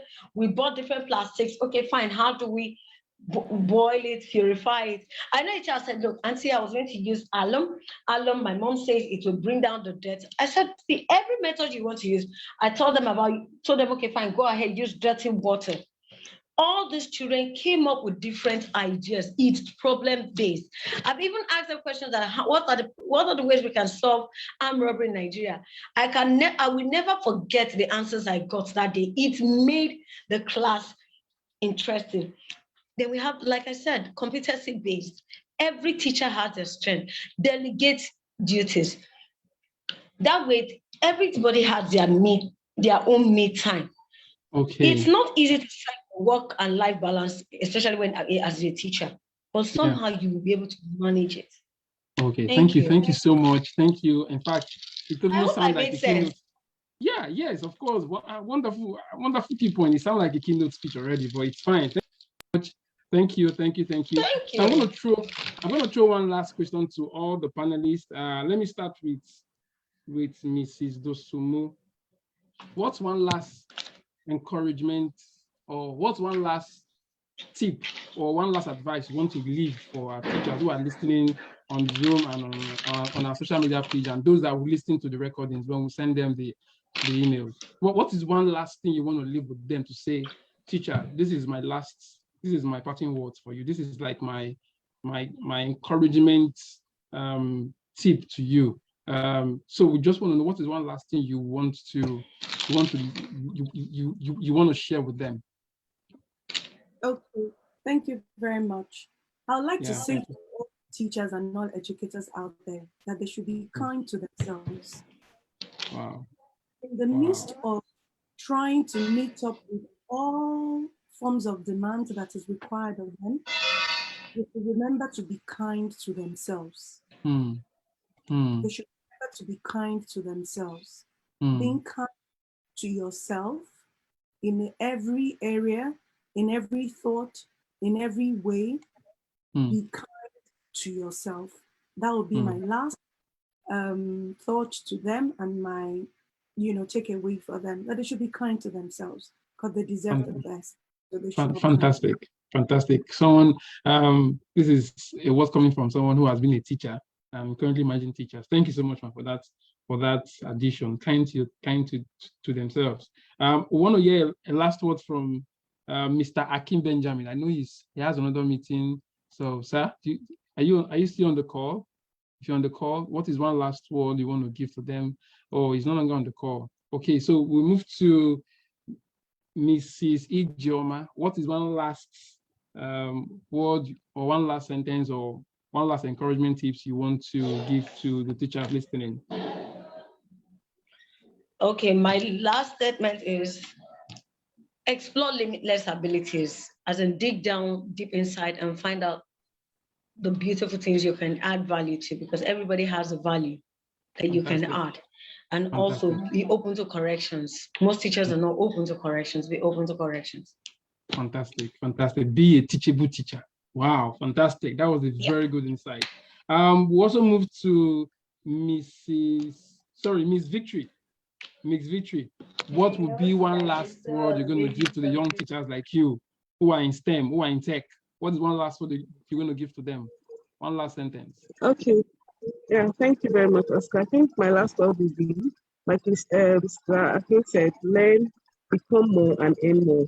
And a very good place you can leverage on is trying to use online assessment. I mean, the lockdown, opened our eyes to knowing that It's not going to be the traditional way of doing assessment and schooling anymore. So we could leverage on tech to learn how to give assessment, like online assessment tools. So try a different style of teaching as related to tech. Thank you. Fantastic, Mrs. Vene, all the way from Port Harcourt. Thank you. And to our last but not the least, the one and only Mr. Jude, what will be your parting word with us today? My parting word for teachers will be they should explore better ways to engage their class and students. And I see teachers as researchers, right? So the more research a teacher does, will do on their professional as an educator, they become better at giving the best to their students and finding better ways to actually make their students engage learning. Fantastic. Thank you so much.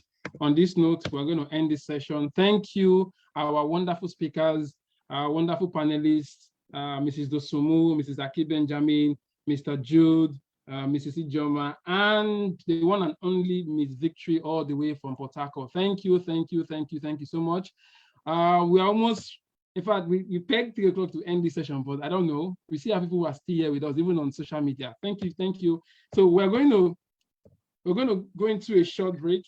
So we're going to go into a short break now. After that, we're going to announce the winner of this year's contest. But first, we're going to look at the answer. So we now know who is the person that won our prize. So this is from one of the panelists, one of the ad commercial.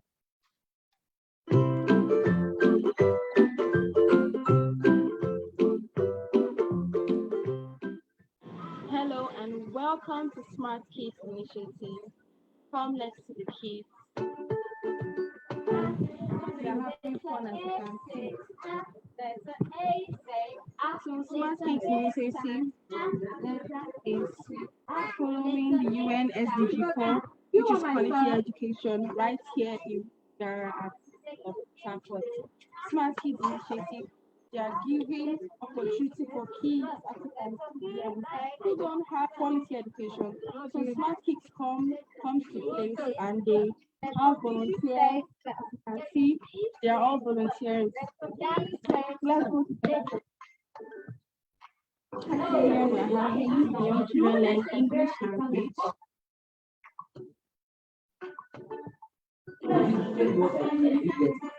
And now we are here with it. That is our multiple. They are learning math, and you can see that they are really interacting with their teachers, and they are really getting so much down. They are learning math. As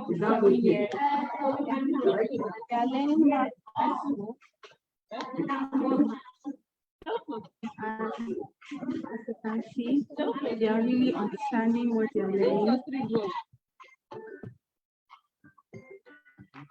And our founder, Miss Victory,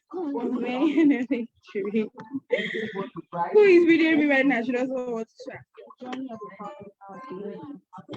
Smart Kids Initiative didn't just have this big dream of offering quality education.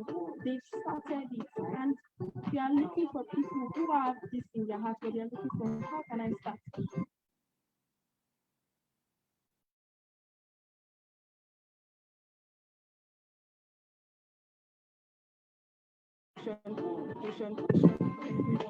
Thank you, everyone. Thank you.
Okay, that's one of the initiatives of one of the panelists today.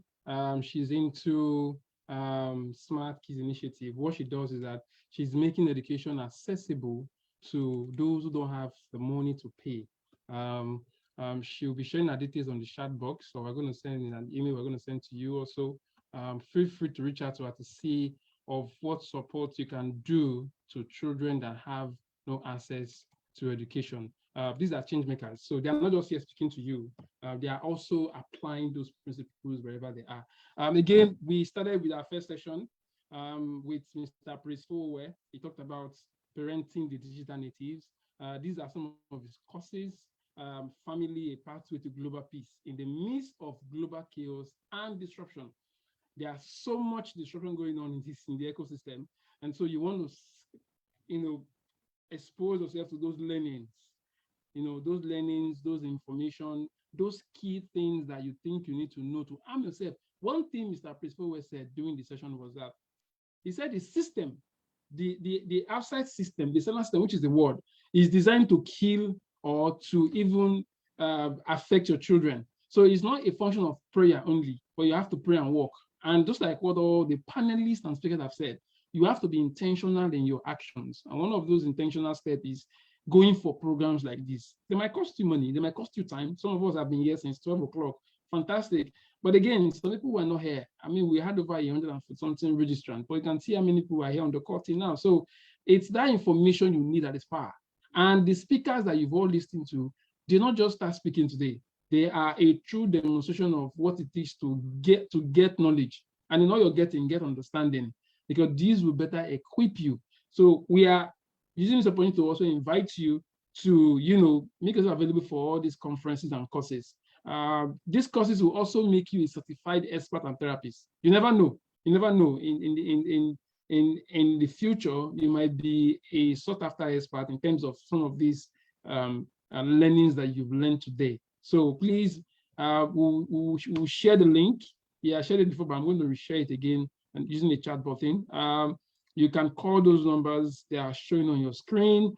To call Mr. Prisfowe and the team, you can call 0812-512-0410.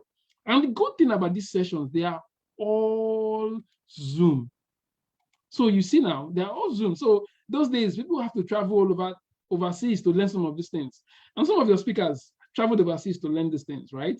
Some persons had to pay to learn these things. But now you're getting these things even for at zero cost. All you need to do is to call those numbers and let them know where you got the flyer or the information from. Again, we have many of you have shared their initiative, what they do. Smart Kids Initiative is improving the life of underprivileged kids through learning. It's a pleasure to connect. Please, thank you. That link beneath the thank you is the way to have access to their platform. Again, I've shared before again that we have Sunday Balogo, one of the panelists. He has a book called Effective Parenting. Okay, all you have to do to become an effective parent is to call Mr. Sunday now, use the promo code that you got the information from the parenting conference, and surely he will give you a discount. It has already been discounted to even 2,000 naira. 2,000 can buy anything. Some people spend more than 5,000 naira on things that don't add value to them. So 2K for me is an investment. You can actually get, when you buy the book, what it contains is second to none. Please get that book. You can call him on 070-636-88448. Then we also have our one and only Mrs. Gift Godfrey, who spoke earlier during the parenting panel session. Insightful ideas. She shared her practical understanding. But again, aside from being a parental coach, she's also a coach for teachers, coach for schools, right? So if you have a school, if you have students who you want them to become aspiring school leaders, evolving school leaders, your SS3, your JSS3, your primary 6, you want to expose them to what it takes to become the 21st century school leader, then she's a good to go person to reach out to. Like I said again, to contact her, you send an email to leadhandeducation@gmail.com or call that important number 081-531-94799.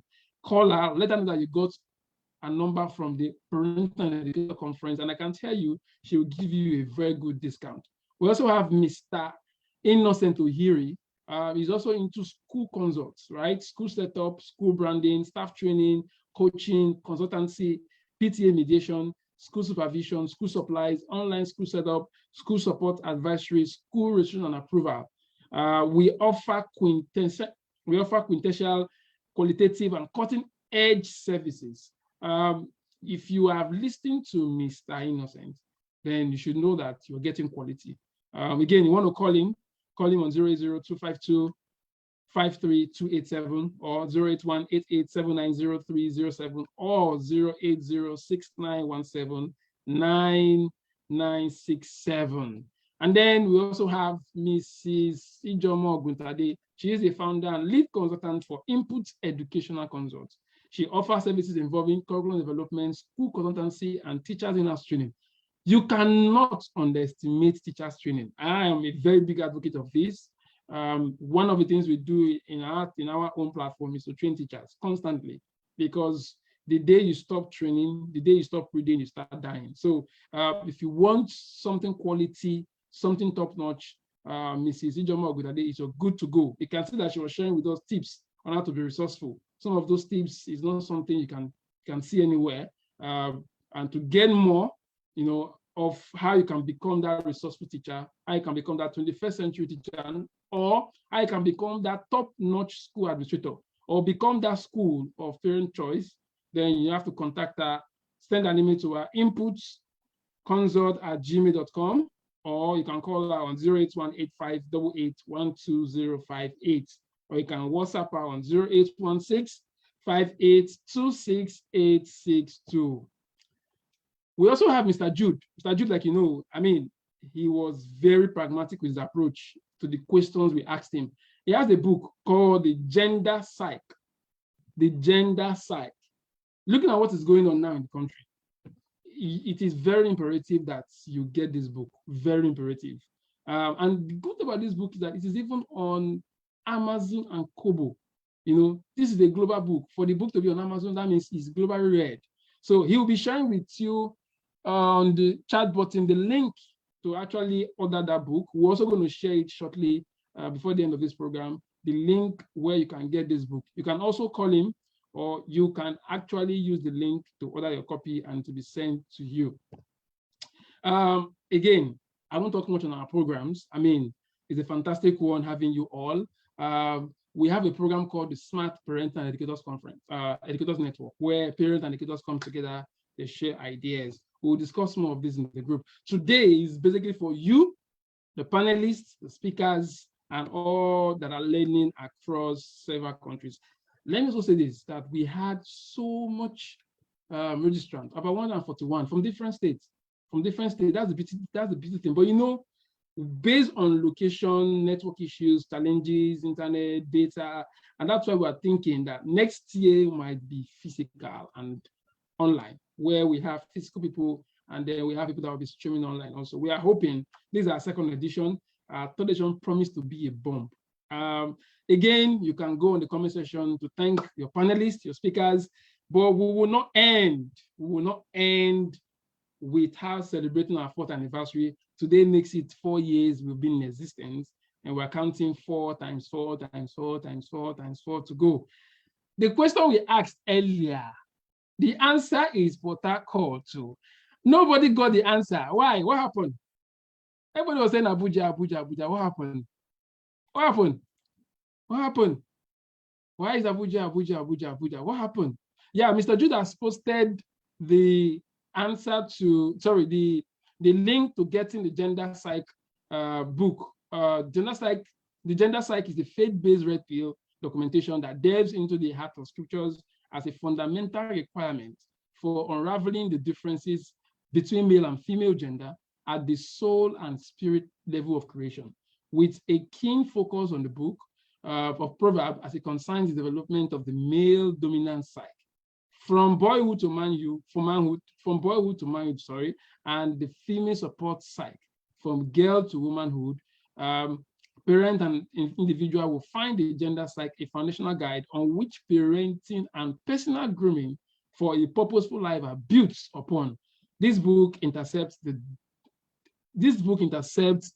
degeneracy of woke culture using the red pill approach through the telescope of scriptural inspection to address controversial discourse within the gender war and biases. To get this book, visit amazon.com/gender psych dealing female differences ebook. I mean, the link is there, so just click it and take it to the book, and you will surely get a book. You can put your phone number, sir. So for anyone who wants to get the book via WhatsApp or via email, without going through the online link. So thank you so much. For those who got the answer, Who is still online? Who got the answer? I've been seeing all the responses. Let me scroll back to all the responses. I did not get the answer. I will not lie you. I didn't get the answer. I've been seeing Abuja. I've been seeing Nasarawa. Okay, so last year we wanted to be in Nasarawa, but this year we are supposed to be in Port Harcourt. And so we are very sorry nobody got our answer, but that is not to say that you didn't try for making an attempt. We would also reward you all by sending you all the materials, the cloud recording, and every other things that is needed that you think you need as regards this conference. We want to see more of you next time.